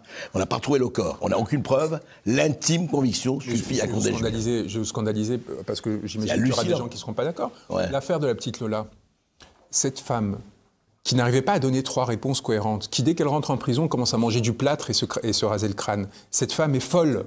C'est pas difficile à dire, elle est complètement folle, et vous vous retrouvez dans un procès où vous n'arrivez pas à lui faire dire 3 phrases qui se suivent l'une l'autre. Quel est l'intérêt de juger quelqu'un qui ne comprend même pas la situation dans laquelle elle se trouve ? Vous ne croyez pas que c'est un jeu qu'elle a fait celle qui était folle pour être déclarée irresponsable pénalement. C'est le crime le plus horrible qu'on a eu. Bien sûr, et ça fait 3 ans. Ça fait 3 ans qu'elle est en unité psychiatrique. Vous pensez que ça fait 3 ans qu'elle simule ? 3 ans d'affilée, cette femme va finir ses jours. Mais non, cette femme va finir ses jours dans une unité médico-psychiatrique. C'est juste que peut-être, non, on n'ose pas. Non, mais c'est pas. Elle aurait fini quoi qu'il arrive. C'est ce que je veux dire. Mais on veut faire croire aux citoyens français qu'il y a eu une réponse pénale à la hauteur du crime. Pardon, mais elle aurait pu ne pas être là. Elle était au QTF. Pardon. Oui. Mais ça, elle aurait pu ne pas être là, elle était au QTF, mais elle n'avait rien à voir là. Okay. Non, mais en vrai, c'est une question politique, ça. C'est comme les victimes que je défends dans l'attentat de Nice. Voilà. Ça fait 8 ans qu'on attend un procès sur les responsabilités de l'État sur l'attentat de Nice. On nous a fait un procès Potemkin, on a pris quelqu'un qui avait pris un café avec le psychotique terroriste qui avait tué 90 personnes, et on a pris la proxénète qui lui avait loué un appart la veille, des gens qui n'avaient aucune idée de qui il était ou de ce qu'il faisait, tout ça pour donner l'impression qu'on allait faire le procès de l'attentat de Nice, pour faire taire les parties civiles, pour faire taire la colère, et par contre ceux qui n'ont pas mis des plots de sécurité pour protéger la promenade des Anglais, ceux qui n'ont pas utilisé leurs moyens de renseignement pour s'assurer qu'ils n'ont pas utilisé les images de visioconférence pour voir cette personne qui, 1 fois, 2 fois, 3 fois, 4 fois fait des essais avec son camion sur la promenade des Anglais. Eux, c'est pas qu'ils n'ont pas été poursuivis, qu'ils sont que témoins assistés, qu'ils seront jamais mis en examen. C'est qu'ils ont été promus. C'est que l'un est devenu François-Xavier Locke, le plus jeune préfet de France. L'autre a été envoyé à l'inspection générale des finances alors qu'il était de la préfectorale. Donc il a eu une promotion. Le préfet qui était chargé de la sécurisation de la promenade des Anglais lors de l'attentat de Nice a eu immédiatement une promotion. Le directeur de cabinet de ce préfet, François-Xavier Locke, est devenu le préfet le plus jeune de France, alors qu'ils ont été immédiatement responsables de l'absence de protection qui a été donnée. Je ne parle même pas du ministre de l'Intérieur, Bernard Cazeneuve, qui quelques mois avant, disait face aux menaces de l'État islamique, la France est prête. Ouais. Difficulté, la France est prête. Je voudrais revenir à Sarkozy, l'exécution provisoire là-dessus. Il y a un sujet quand même. Vous seriez son avocat, là. Vous iriez plaider sa mise en liberté. Vous diriez que c'est une exécution provisoire. Ils tiendront, ça c'est vraiment du détail. C'est trop chaud ou pas qu'il y ait eu cette exécution provisoire. Noël à la maison. Attendez, ils auraient pu l'envoyer directement en mandat de dépôt. Enfin, quand vous prenez une peine aussi lourde, c'est ce qui se passe. Soit vous le faites, soit vous le faites pas. Là, ils ont créé l'espace pour que Nicolas Sarkozy s'y engouffre, occupe l'espace médiatique, prépare en fait toute cette opération de communication. On parle des fraises Tagada qu'il fait exprès. Parce que honnêtement, par rapport à ça, parlons d'histoire de Sarkozy. Ok, ils disent les 3 premiers chefs d'accusation, on les a pas, on n'a pas la preuve. Non. Et il y a association de malfaiteurs dans l'intention de. Moi, c'est pas ça qui, quand même, vraiment logique. Alors, je suis pas juriste. Pourquoi on n'attend pas la cour d'appel? Pourquoi? Il ne va pas s'enfuir, il ne va pas aller en Tanzanie ou ailleurs. Pourquoi on n'attend pas le cours d'appel? Et s'il est condamné en cours d'appel, allez tout de suite dans le dépôt. Parce que si on ne l'avait pas fait, il y a quand même beaucoup de gens dans l'opinion qui en ont marre des peines fictives pour les hommes politiques, qui en ont marre que des gens soient condamnés systématiquement à la peine qui n'est pas exécutable, qui ne va pas entraîner le mandat de dépôt. C'est-à-dire tout le monde se fait condamner en France et jusqu'ici, personne n'allait en prison dès qu'il avait un certain niveau de responsabilité. Je vais vous rappeler quelque chose. La question, on va terminer. Mais ça, c'est même pas moi qui m'en fais le porte-parole, c'est juste que les gens commençaient à en avoir marre de voir Fillon, Cahuzac, ainsi de suite. Mais c'est pas les gens qui comptent. C'est la justice qui compte. La justice, et les gens qui sont... Non mais attendez, Juan Branco, moi, je juste rappeler, parce qu'on parle de présidentiel. Enfin, l'exécution fabuleuse, je ne le défends pas, de François Fillon.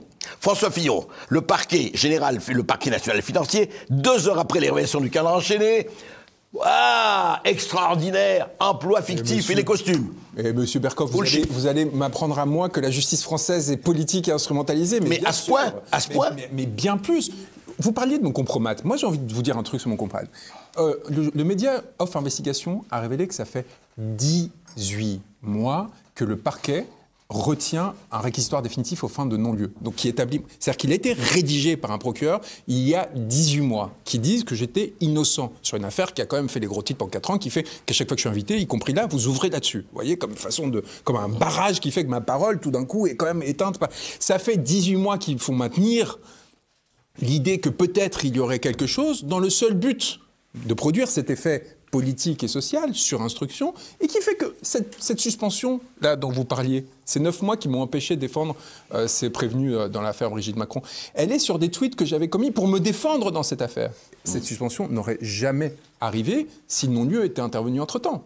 Donc en fait, ça leur permet...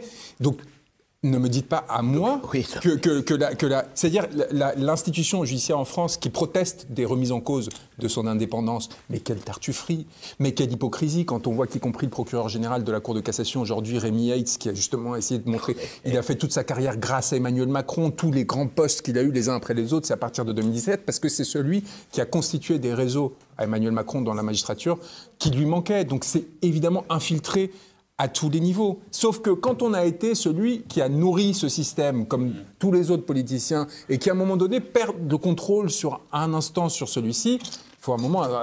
L'affaire Clearstream, c'est quand même... On se souvient du scandale avec Philippe Courroy, avec le procureur aux ordres, qui justement allait requérir une infraction inexistante contre Dominique de Villepin, parce que Nicolas Sarkozy l'avait demandé. Donc à un moment donné, il paye de son péché. Donc je dis pas que c'est légitime. Donc le système est vérolé.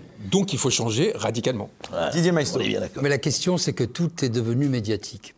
Et comme tout est devenu médiatique dans un monde en proie à la confusion la plus totale, il suffit d'avoir les tenants et les aboutissants des médias, de tirer les ficelles, d'où la présence des oligarques dans les médias, d'où la dépêche de l'AFP, d'où cette scénarisation permanente.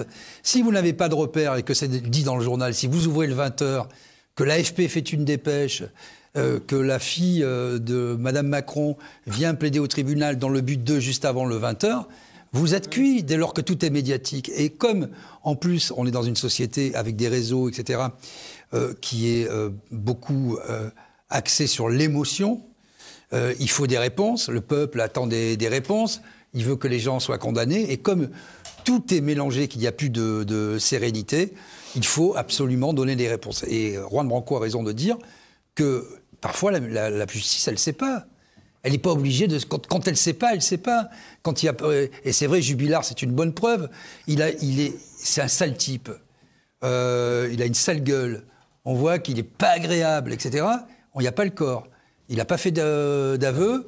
La nana, on apprend qu'elle a un amant, qui font des parties fines, qui font des partouzes, qui vont dans des clubs échangistes. Au bénéfice du doute, il doit être, normalement, il ne doit pas être condamné. Parce qu'il n'y a rien de pire, heureusement qu'il n'y a plus la peine de mort pour ça, c'est la raison essentielle, de se faire couper la tête quand on est innocent, ou de passer 30 ans de sa vie en prison si on est innocent. Et il y a plusieurs problèmes. Pas vraiment, parce que les non, attends, oui, mais il y a quand même plusieurs problèmes. C'est d'abord les aveux. Déjà, ça, c'est déjà un problème. Hein. Quand il n'y a pas de preuves, on extirpe les aveux. Et quand il n'y a pas d'aveux, on dit c'est l'attitude. C'est l'attitude. Regardez, il a une sale gueule. Il y a quand même un problème. Le tout mélangé et exposé publiquement par cette société de l'image.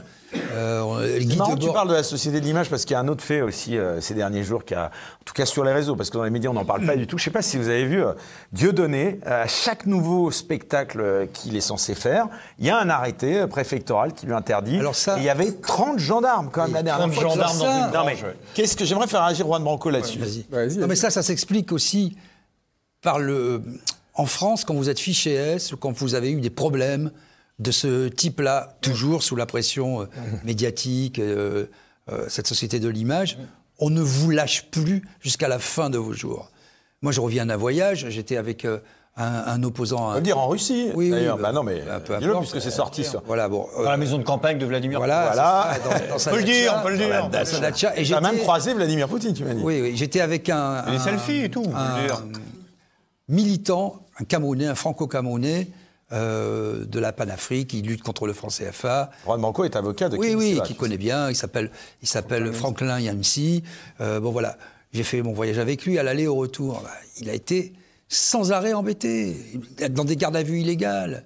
Et je lui ai dit dans l'avion, il m'a dit ça. Embêté par qui alors là? Arrêté par... Tu descends, tu arrives à Roissy, tu as deux policiers, ils nous ont bien reconnus tous les deux. Moi, il m'a dit bonsoir monsieur, j'ai tendu mon passeport, je suis passé, ils avaient le truc police, et puis ils l'ont embarqué dans un commissariat, et ils ont fait une garde à vue illégale. Et bon, je l'ai attendu, finalement il a fini par sortir. Et jusqu'à la fin de ses jours, ce type va être emmerdé. Le rectorat lui a fait un conseil. Non mais là sur Dieudonné précisément, j'aimerais bien... Non mais sur Dieudonné, alors vas-y, Juan. Moi, sur Dieudonné, en gros, c'est des interdictions préventives, tout ce que j'ai compris. A priori, c'est-à-dire qu'on ne sait même pas, le préfet n'a même pas vu le spectacle. Oui, mais ça, c'est la jurisprudence du Conseil d'État. Non, mais on en est là, c'est-à-dire qu'on en est là aujourd'hui, en France. Pays des libertés, la liberté d'expression, on peut être censuré avant même d'avoir parlé. Quoi. Moi, il faut quand même comprendre, une révolution, ça naît de quoi? Il y a deux facteurs à chaque fois. Soit la fiscalité, soit la justice. Et en général, c'est les deux ensemble. C'est quand la justice finit par se retourner contre le peuple ou ne plus résoudre les conflits, plutôt les aggraver, ou que la pression fiscale devient trop importante, eh bien, il y a une dynamique révolutionnaire qui se met en place. Je suis désolé, on est un peu en plein dedans aujourd'hui en France. Donc, il y a un moment donné, il y a aussi cette idée de se dire, en fait, il y a une fenêtre qui va s'ouvrir. Il y a une fenêtre qui va s'ouvrir parce qu'à un moment donné, on va chercher pour vous emprisonner. Mais vous savez combien de policiers il y avait le 15 octobre pour mon autre audience disciplinaire, parce qu'ils m'en ont mis deux le 15 et 16 octobre, comme par hasard, une semaine avant le procès de Brigitte Macron. Il y avait 200 CRS qui étaient mobilisés autour de la maison du barreau, et il y en avait dans les couloirs et en CRS, en tenue. Vous avez fait un film d'ailleurs qu'on voit sur YouTube. Et des civils dans la salle d'audience, comme la maison du barreau, c'est un peu, vous savez, comme les universités en un certain temps. C'est le lieu où on ne rentre pas, l'État ne rentre pas, parce que c'est des corporations qui ont leur droit à exister par elles-mêmes.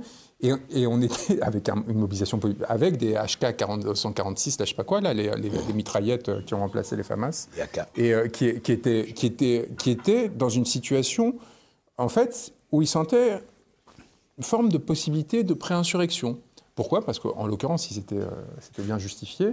Ils avaient peur de la réaction quant au fait qu'on élimine un avocat. Cette fois, c'était parce qu'il y a chaque fois un nouveau prétexte, parce que j'avais utilisé une enveloppe noire qui suggérait une approche hostile et menaçante contre un procureur que j'accusais d'avoir commis un faux, ce qui est malheureusement est légion désormais au sein de l'institution judiciaire. Et donc, ils sont dans cette vulnérabilité, cette précarité. Il y a quelque chose qui est en train de s'installer en France, qui n'est pas de la toute-puissance de l'État, qui est en fait de la fragilité d'un pouvoir politique dont la légitimité est complètement remise en question, d'un appareil d'État qui est républicain. Et qui donc, pour l'instant, Vous n'avez pas peur qu'ils vous envoient en prison, obéit là, aux parce que là, instructions. On va jusqu'au bout de votre raisonnement. Moi, j'ai connu l'enlèvement, Oui, les en menottes, Afrique, le compromat, tout ça. Bon, donc à un moment donné, c'est pas l'inquiétude qui me ronge. Mais ce qu'il faut voir, c'est que le vrai fascisme, je pose mes mots, le vrai danger, il est toujours administratif d'abord. À un moment, c'est un type dans un bureau qui décide qu'il faut tant de policiers, qui obéit, etc. Et après, il va requérir la force publique et vous allez être jugé et la justice suit ou ne suit pas. Mais au départ, c'est d'abord administratif, c'est d'abord tout l'appareil d'État, c'est ce qu'il dit, effectivement. C'est toute une chaîne de commandement dans un pays qui est quand même très légaliste et très légitimiste. On l'a vu pendant les Gilets jaunes, on se disait les policiers vont nous rejoindre. Mais enfin, rien du tout. Les policiers rejoindront jamais le peuple. Ils l'ont jamais fait. Ils l'ont jamais fait depuis l'histoire de la police. Un nouvel épisode des Gilets jaunes, vous y croyez ou pas, Juan Branco? Je pense que ça va être plus violent la prochaine fois. Ah. La prochaine fois, ça va être beaucoup plus violent que les Gilets Vous pensez qu'il peut y avoir un mouvement plus violent mais parce que les gens vont arriver préparés. Les Gilets jaunes avaient cette naïveté de vivre dans un pays où il était possible en fait d'entamer un rapport de force avec le pouvoir de façon plus ou moins honnête, plus ou moins à main nue quelque part. De faire basculer. C'était vraiment Une négociation quand même, ça n'a mené à rien. Mais c'était l'exemple un peu de Christophe Détinger, vous savez, sur le pont, qui, à main nue, fait sortir un gendarme qui bloquait le boxeur gilet jaune, qui fait reculer un gendarme comme ça. Il y avait ce côté très français, qui consistait à se dire, OK, j'ai 4 policiers armés, mais avec le casque et tout ça, qui sont devant moi, mais si je le défie, comme si on était sur quelque chose de boxe, je ne vais pas me faire flinguer. Et puis après, il y a eu les mains qui ont été perdues, les yeux qui sont... et donc, on a compris qu'en fait, le rapport de force serait nécessaire la prochaine fois qu'il faudrait... Et un ministre de l'Intérieur qui dit, quand j'entends ça, j'étouffe. Oui, l'ironie... Alors, là, Juan Branco, il y a là, justement, peut-être non pas un désaccord. J'ai lu votre livre sur le technique du coup d'État, la révolution, pour prendre le pouvoir. C'est pour ça que j'aime beaucoup M. Berkoff, parce que vous lisez, ce qui est devenu très rare, y compris chez les journalistes. C'est vrai, j'essaie de lire. Non, je lis. Justement, c'est très intéressant parce qu'on arrive aussi au cœur du problème. On dit, ça ne peut pas durer comme ça. C'est vrai que l'État se délite, on ne va pas revenir à ça. Il y a une espèce d'effondrement. Le poisson pourri par la tête, et qu'est-ce qu'il est pourri par la tête, hein? C'est là, à tout point de vue et à tous les étages. Sauf que, il y a un clergé politico-médiatique toujours puissant. Il y a une noblesse capitalo-administrative qui marche très bien. Et il y a un tiers-État, sans vouloir faire comparaison des paraisons, on n'est pas en 1789, encore que. Mais ils ont fendillé. C'est-à-dire qu'ils ont réussi à communautariser, à disloquer, à archipéliser le tiers-État. Il est comme ça, c'est pas un tiers-État uni. Donc, est-ce que ça peut se passer? Parce que je comprends. Mais regardez, c'était l'épisode du Covid. Tout ce qui s'est joué autour du pass vaccinal, qui à mon avis était très calculé, c'était un nudge. C'était l'idée de se dire, il y a une violence qui commence à se projeter vers les dirigeants qui font n'importe quoi. On va diviser le peuple en 2 camps, ceux qui vont avoir peur de mourir à cause du Covid, et ceux qui, au contraire, vont avoir peur de mourir à cause du vaccin. Et donc, ils vont s'entre-déchirer entre eux, et entre-temps, on sera tranquille. OK, très bien. Mais ça dure un temps, parce que ça suture quand même. Depuis le début. Oui, Parce qu'ils l'ont fait sur Poutine. Ils l'ont fait sur les Gilets jaunes, ils l'ont fait sur le climat, ils l'ont fait sur les vaccins. Ils l'ont pas fait sur Poutine. Ils le font. Si, il est Poutine et il n'est pas Poutine. Ils le font maintenant. Oui, c'est ça, mais il y a toujours un nouveau narratif de division. Le management par la peur, ça marche. Et par le clivage. Par le chaos. Non, mais je vais dire, le gouvernement par le chaos. Je vais vous dire comment je fais. Moi, je suis le pouvoir. Moi, je veux avoir face à moi des moutons. C'est clair, que quel que soit le pouvoir, je veux avoir des moutons qui ne nous emmerdent pas. Je suis le camp du bien, je sais mieux que vous ce qui est bon pour vous. Bien. Comment je vais faire? Ah, des fois, voilà, justement, on entend des Branco, des Berkoff, des Maïsto, des ceux-ci, qui disent « Ah, ça va pas ». On dit « Ça va pas », mais moi, je veux la majorité. Qu'est-ce que je fais? Allez, le Covid, confinement, etc. Le climat, attention, vous allez brûler avec les cas de... Ensuite, Brigitte Macron et ses 40 voleurs. Ensuite, pas la majorité. Et regardez aujourd'hui, non mais c'est extraordinaire. Il y a le contrôle qualité avec les fact-checkers. Vous avez vu ce journaliste qui arrive à dire voilà comment la Russie va arriver, voilà le Cosaque arrive, là ça sort la truc. Tu t'imagines, les gens qui regardent ça, chef d'état-major. Les hauts gradés. On envoie en treillis ou avec les décorations sur des radios. Ça, c'est une instruction politique. Le chef d'état-major des armées a déclaré si les chars russes ne sont pas à nos frontières et pourraient ne jamais l'être, cela ne signifie pas que la Russie ne représente pas une menace pour notre pays. Ce qui est prodigieux dans l'affaire, c'est qu'il envoie le chef d'état-major des armées, quand même. Hein. En tenue. En tenue. En tenue, oui. Sur France Inter. On voit en plus, bon, moi derrière lui, je pars pas à la guerre. Hein. Je le vois s'exprimer, je le vois bouger. Bon, je veux pas préjuger, mais bon, ce type, il m'inspire pas vraiment. Bon, voilà. Schwarzenegger.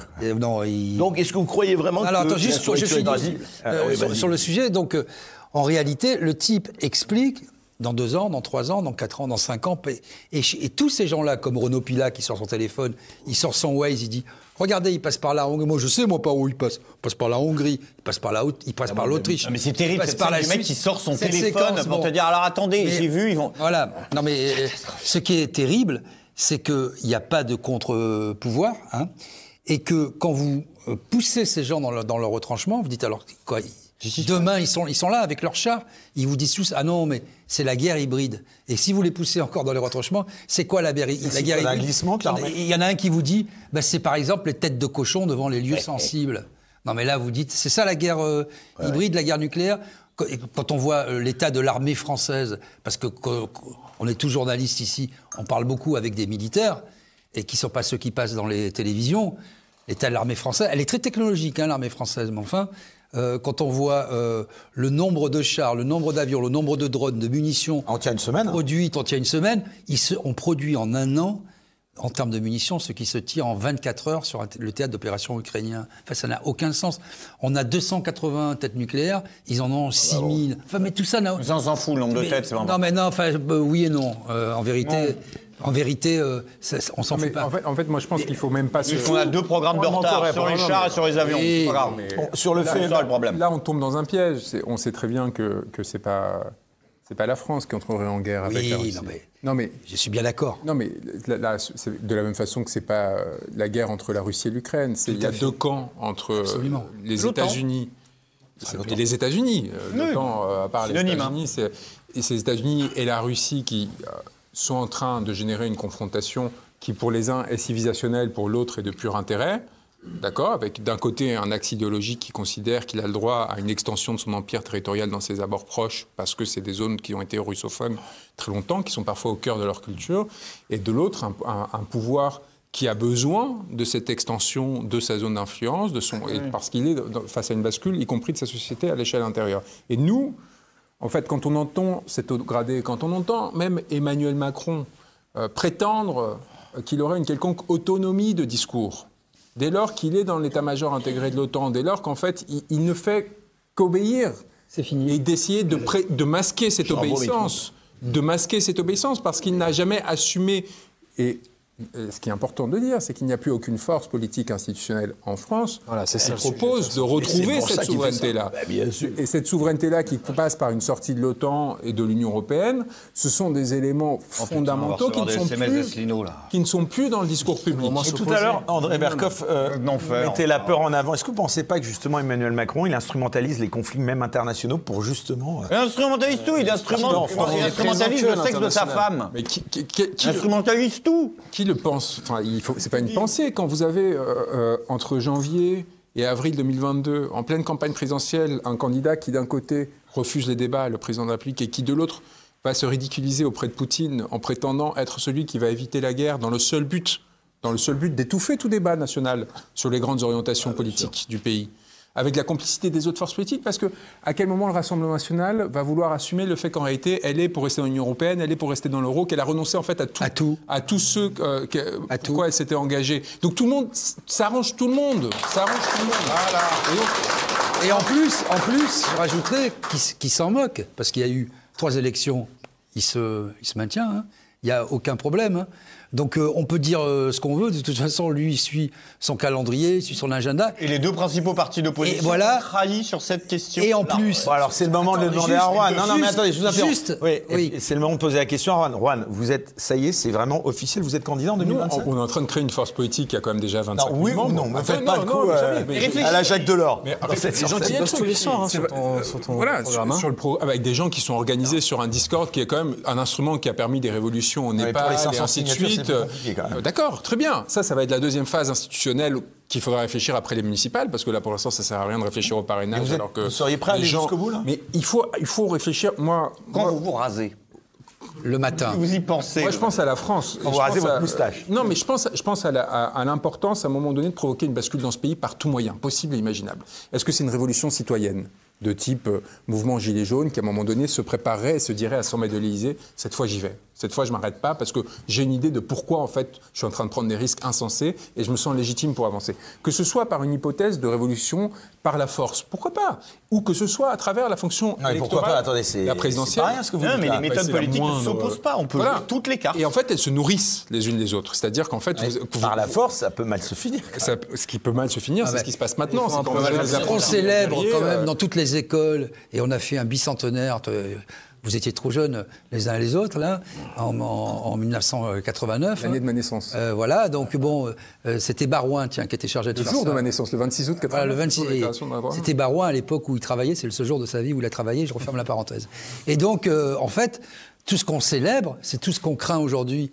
On célèbre la prise de la Bastille, la Révolution, la Convention, toutes les grandes batailles, Waterloo. Et puis, on dit, ah ben non, il faut que ce soit par les urnes. Mais quand les gens votent depuis 2005, ça a été l'infamie. Allez, André va réagir là. Et juste pour finir, André Belkov va se révéler monarchiste et dire on non, ne non, peut là, pas là, le décréter.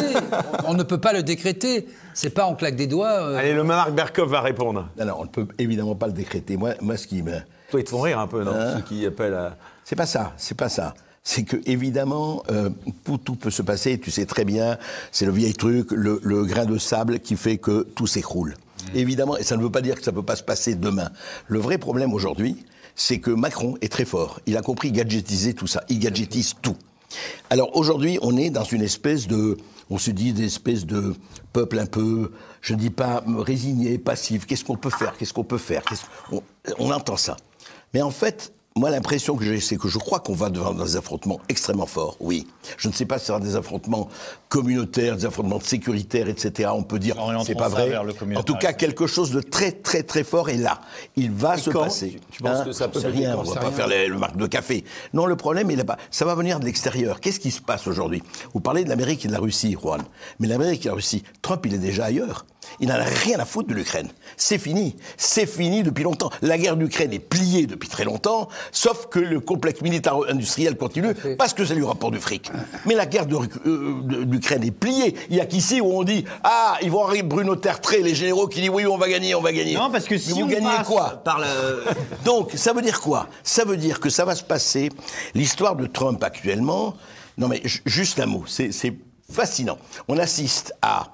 Effectivement, je dirais, l'empire marchand est en train de changer de signe complètement. Regardez, les terres rares. Très intéressant, ça nous concerne tous. Les terres rares, c'est ça, hein, je vous rappelle. Les Chinois, il n'y a pas de ça, ils ont c'est l'arme pas les terres absolue rares. avec ça. Les Chinois disaient, nous on a tout, on a les terres rares. Qu'est-ce qu'il fait Trump?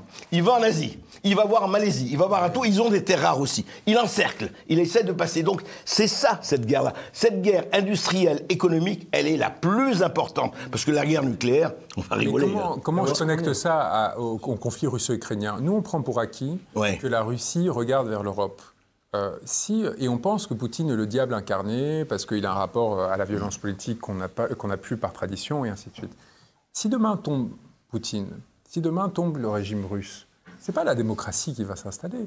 Ce sont des forces politiques qui vont être dominées par la Chine. Par la Chine qui, en fait, est déjà dans un rapport d'extension... Pourquoi vous voulez que tout Poutine et le régime russe tombent? Mais parce que l'ambition... C'est mortel et qu'à un moment... Non, ça et change. parce que c'est pas Poutine, le problème, le régime russe. L'ambition de ceux qui nous veulent en guerre avec ce régime, c'est un changement qui serait allé à l'époque de Navalny et compagnie. Et ils ne se rendent pas compte qu'en réalité, la Chine n'attend que cette bascule-là pour finir de prendre cette emprise sur... Et le moment où la Chine mettra les pieds dans les institutions russes, comme c'est déjà de plus en plus le cas, parce qu'il y a une dépendance de la Russie à l'égard de la Chine qui s'est accrue du fait de la perte de lien qu'elle avait avec l'Europe, c'est-à-dire qu'il faut aussi qu'on commence à réfléchir en termes géopolitiques. On a pensé, parce qu'on s'était habitué à être les maîtres du monde, à penser en termes moraux et de jugement éthique sur les autres peuples.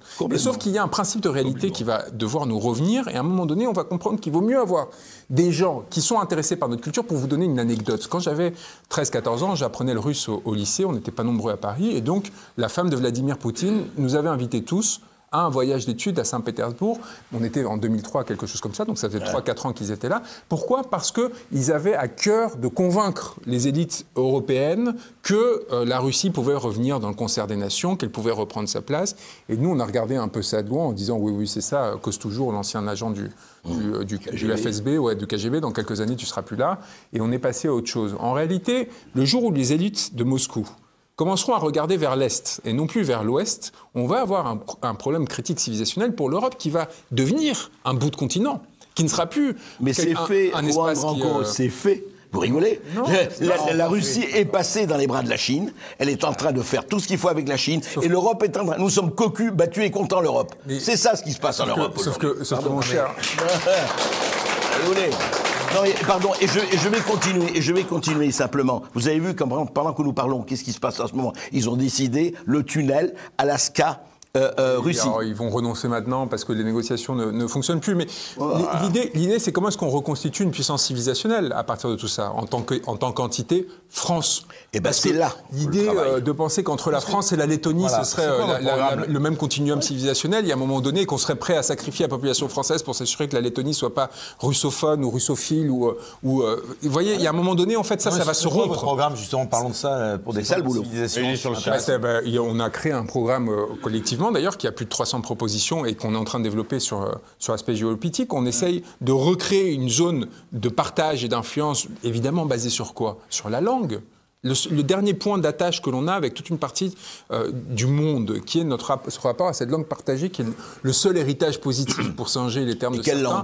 Quelle langue ? Du français. La revendication du français. Rendez-vous compte que dans les institutions de l'Union européenne, on parle anglais, alors qu'il n'y a plus d'État anglais. Dans les 3/4 de l'Europe, il y a quelque chose d'important à observer. 500 millions de personnes dans le monde qui parlent français. Oui, je suis d'accord. C'est là qu'il faut aller. Ah, d'accord. C'est cette la zone-là. francophonie. de l'Europe. C'est fini. D'accord. Ah, d'accord. Et ceux-là, il ne faut pas les perdre, parce que vous savez... Il y a quelque chose d'important à observer, c'est qu'à Moscou, il y a toute l'Afrique aujourd'hui.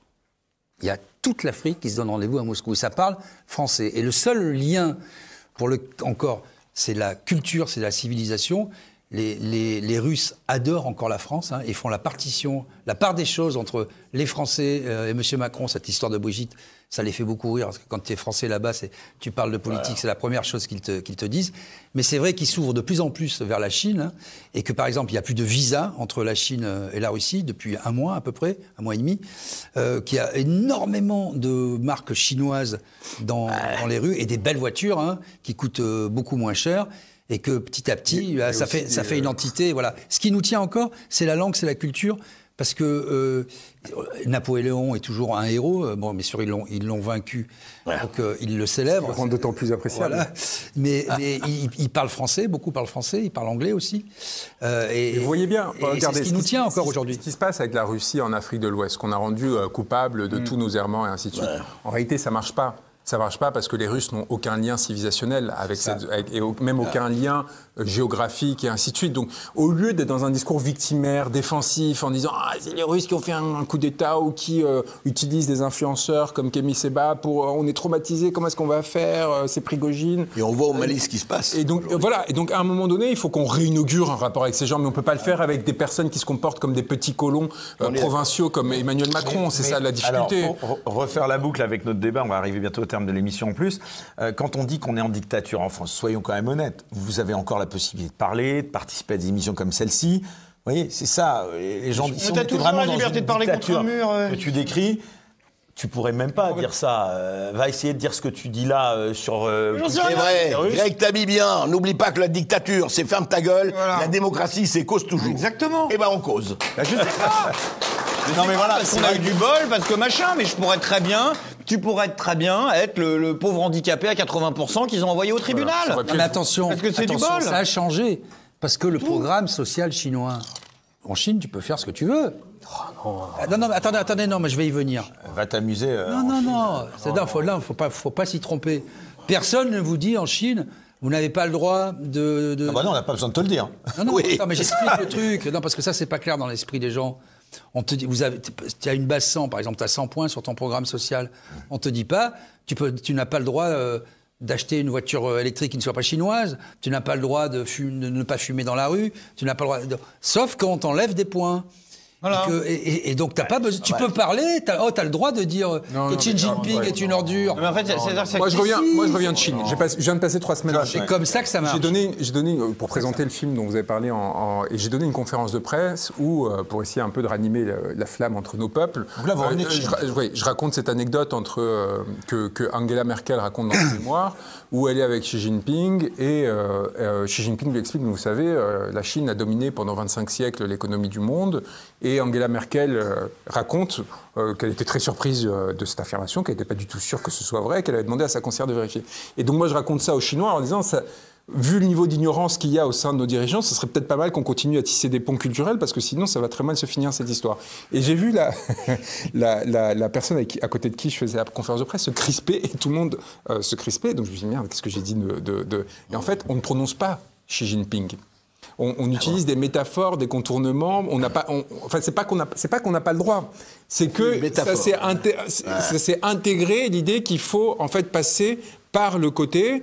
Et en réalité, quand on est en Chine, tout passe par le côté. Donc j'étais à Shanghai, par exemple, avec des professeurs d'université, après parce que j'ai essayé de passer du temps pour découvrir le pays, pour justement essayer de comprendre au-delà des présomptions qu'on peut avoir à cet égard ce qui se passe vraiment.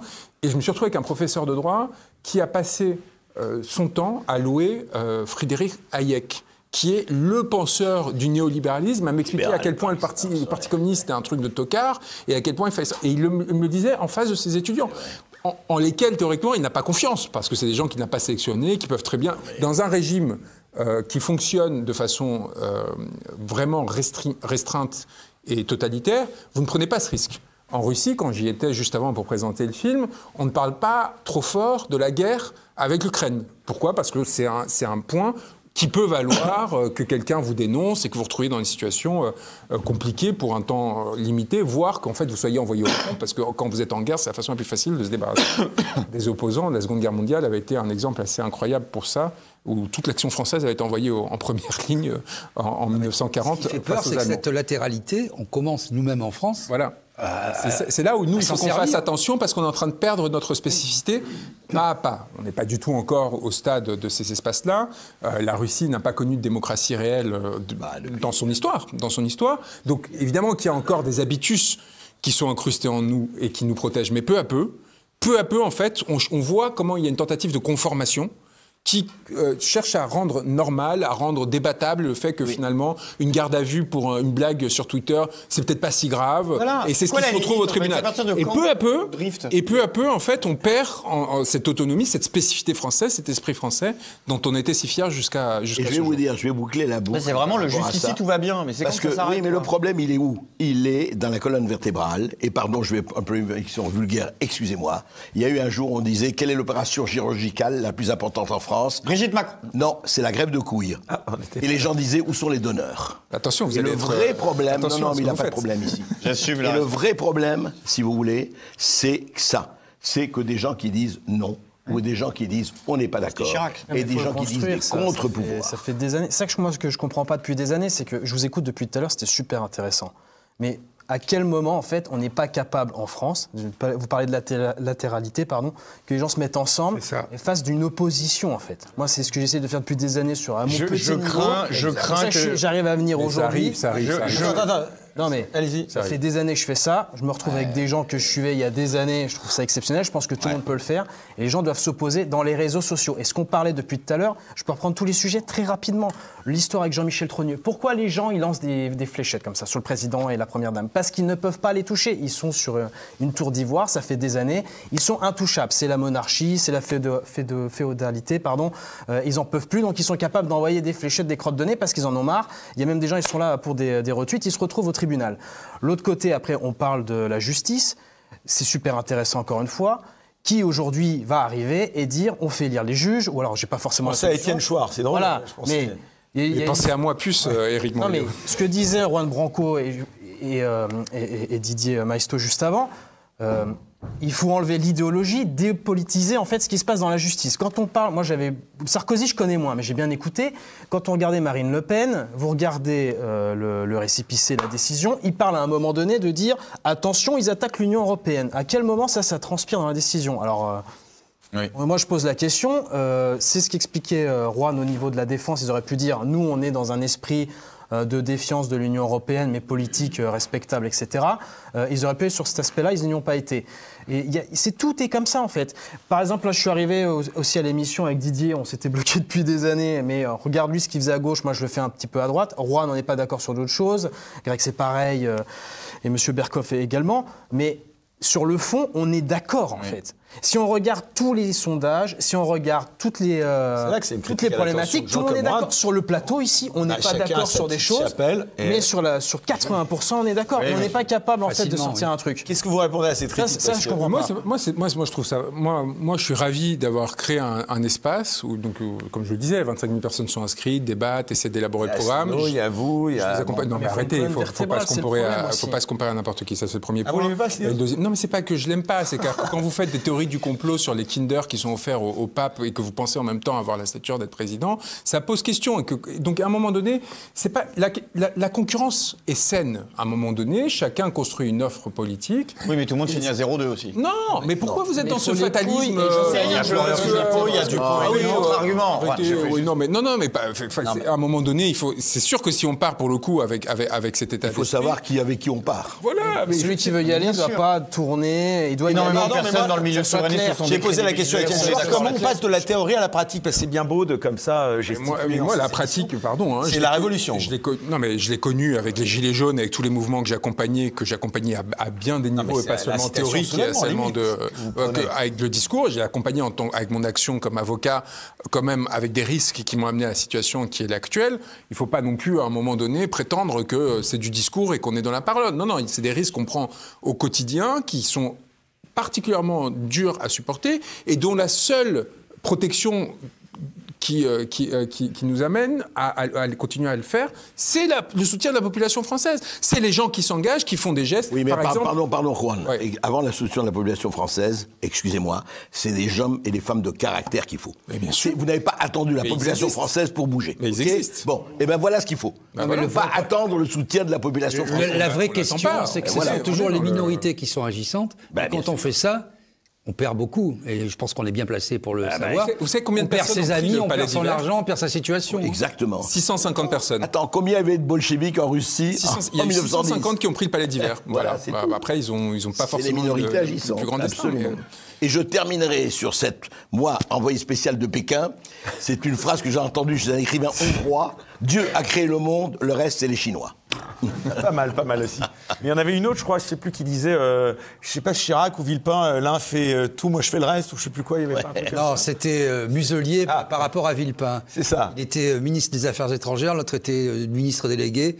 Et il dit, qu'est-ce que vous faites? Il avait dit, lui, il est ministre des Affaires étrangères, il fait tout et moi je fais le reste. Vous en êtes toi avec Villepin? Parce qu'à un moment, je crois que vous lui avez fait des appels un petit peu. Non, j'ai pas fait d'appel. C'est quelqu'un que j'ai connu très jeune pour des effets de socialisation sans intérêt, qui m'a permis de me décomplexer par rapport aux appareils de pouvoir, parce que quand vous vous retrouvez à 16 piges à Matignon, du coup, derrière, vous n'avez pas de fascination particulière pour la façon dont ces gens et ces espaces fonctionnent, et qui donc a eu un rôle cardinal dans mon histoire, et qui a apporté à un moment la parole de la France de façon digne et importante, alors que tous allaient se trahir et se travestir à l'ambassade des États-Unis. Voilà, après lui, il a un parcours qui n'est pas politique. Il faut arrêter de faire croire que cet homme a un rapport... Vous pensez qu'il n'y a pas d'arrière-pensée, là? Non, mais qu'il en est, c'est formidable, mais qu'il en est, c'est sûr. La possibilité... De revenir en 2027. Très bien. Jamais élu, au passage. Très bien, qui est la possibilité... Il a quand même un léger rapport qatari à la politique. Ouais. Hein. Non, mais sans rentrer dans il est un peu has-been sur le discours. Non, mais c'est pas ça. C'est un lien avec la population française. À un moment donné, la France n'est pas qu'une idée. C'est aussi des gens qu'il faut aller chercher, qu'il faut aller rencontrer, qu'il faut représenter au sens le plus profond du terme. Vous pouvez pas le faire depuis Hong Kong ou depuis... Il y a un moment donné, il faut avoir ce rapport à la chair. Et ce rapport à la chair qu'avait par exemple Charles de Gaulle, qui avait à la fois le rapport à l'État et à l'idée, il avait aussi au corps politique profond de la France, et ce qui en a fait un grand homme. Donc il faut retrouver ce genre de parcours, il faut retrouver ce genre de rapport à notre pays. Et, je pense qu'il et est la possible situation de porter. le permet et l'encourage et la suscite Et c'est aujourd'hui. pour ça qu'on est là. Et c'est pour ça qu'on est là et qu'il faut... Gabriel Attal est là aussi. Oh là là. Ah, mais il y croit encore. Je voulais vraiment finir là-dessus. Bon, hein. allez, on Vraiment, s'en va. c'est ça. Gabriel Tal, on s'en va. Salut. Sur Gabriel Attal. Vraiment, vous venez Jusque là, il y avait de la tenue. Et puis, Ouais, et là, d'un coup. tout s'effondre. Mais non, mais c'était pour vous c'est pas interrompre possible. parce que Bon, allez, j'allais- salut, au revoir. J'allais pas vous arrêter. Non, mais en même temps, c'est drôle parce qu'en même temps, Gabriel Attal, au moins, on peut dire que qui est Gabriel Macron, Attal non mais voilà, Macron se fait lyncher par Édouard Philippe, par Gabriel Attal, tout le monde quitte le navire. Tout ça, Tous les c'est- macronistes quittent le navire. C'est Vous l'écume, enchantez quoi. quand même ça. D'accord. Là, je pense qu'on est à des moments historiques et que l'écume de ces êtres que personne ne reconnaîtra dans quelques années et dont personne ne se souviendra, voilà, il faut les laisser s'abattre les uns les autres et Non, mais et la avancer. situation gravissime ne permet pas qu'on ait ces gens qui continuent de nous diriger, en fait. C'est parce qu'on parle de plein de choses, mais il y a l'effacement de la France et il y a l'aspect parler de fiscalité. Montre des dessins, Eric. Et ben voilà, alors on termine. Non, j'aimerais qu'on applaudisse encore bien fort d'abord Ignace, qui tout au long de cette émission nous a gratifié de ses dessins. Et puis alors, on termine avec le portrait, voilà. Pour terminer, voilà, on le met à côté de Juan, peut-être la caméra sur Juan, voilà, et qu'on va voir. Bon, bah en tout cas, donc vous êtes candidat, ça c'est sûr, vous allez jusqu'au bout en 2027. Si vous obtenez vos 500 signatures, ça va être compliqué, ça on aussi. va aller jusqu'au bout du Non, il va les sacrifice. obtenir, il va s'arrêter juste après. On va aller jusqu'au bout du sacrifice pour la France. On a déjà beaucoup donné. On va continuer. On va voir où ça nous mène. C'est aussi simple que ça. La question de savoir si c'est La par guillotine, elle est en présidentielle fabrication ou pas c'est une question que je pose à ceux qui nous écoutent. Parce qu'on leur a donné les plans. Donc c'est à eux maintenant de s'en saisir et d'avancer. Parce qu'il faut arrêter aussi, ça c'est le dernier point, et je voudrais vraiment finir là-dessus. Moi, je veux bien être en première ligne. Mais les gens derrière, il faut que vous suiviez et il faut que vous accompagniez. Parce que sinon, à un moment donné, ça devient une sorte de martyrologie un peu romantique, sympathique. Et à un moment donné, si on veut se ressaisir de notre destin, il faut qu'on mette la main à la pâte. Et j'ai vu trop de réflexes. Les Français sont des veaux, c'est ça? Non, c'est pas ça. Lié à la société telle qu'elle existe, médiatique, où on attend que tout nous arrive entre les mains. À un moment, faut construire.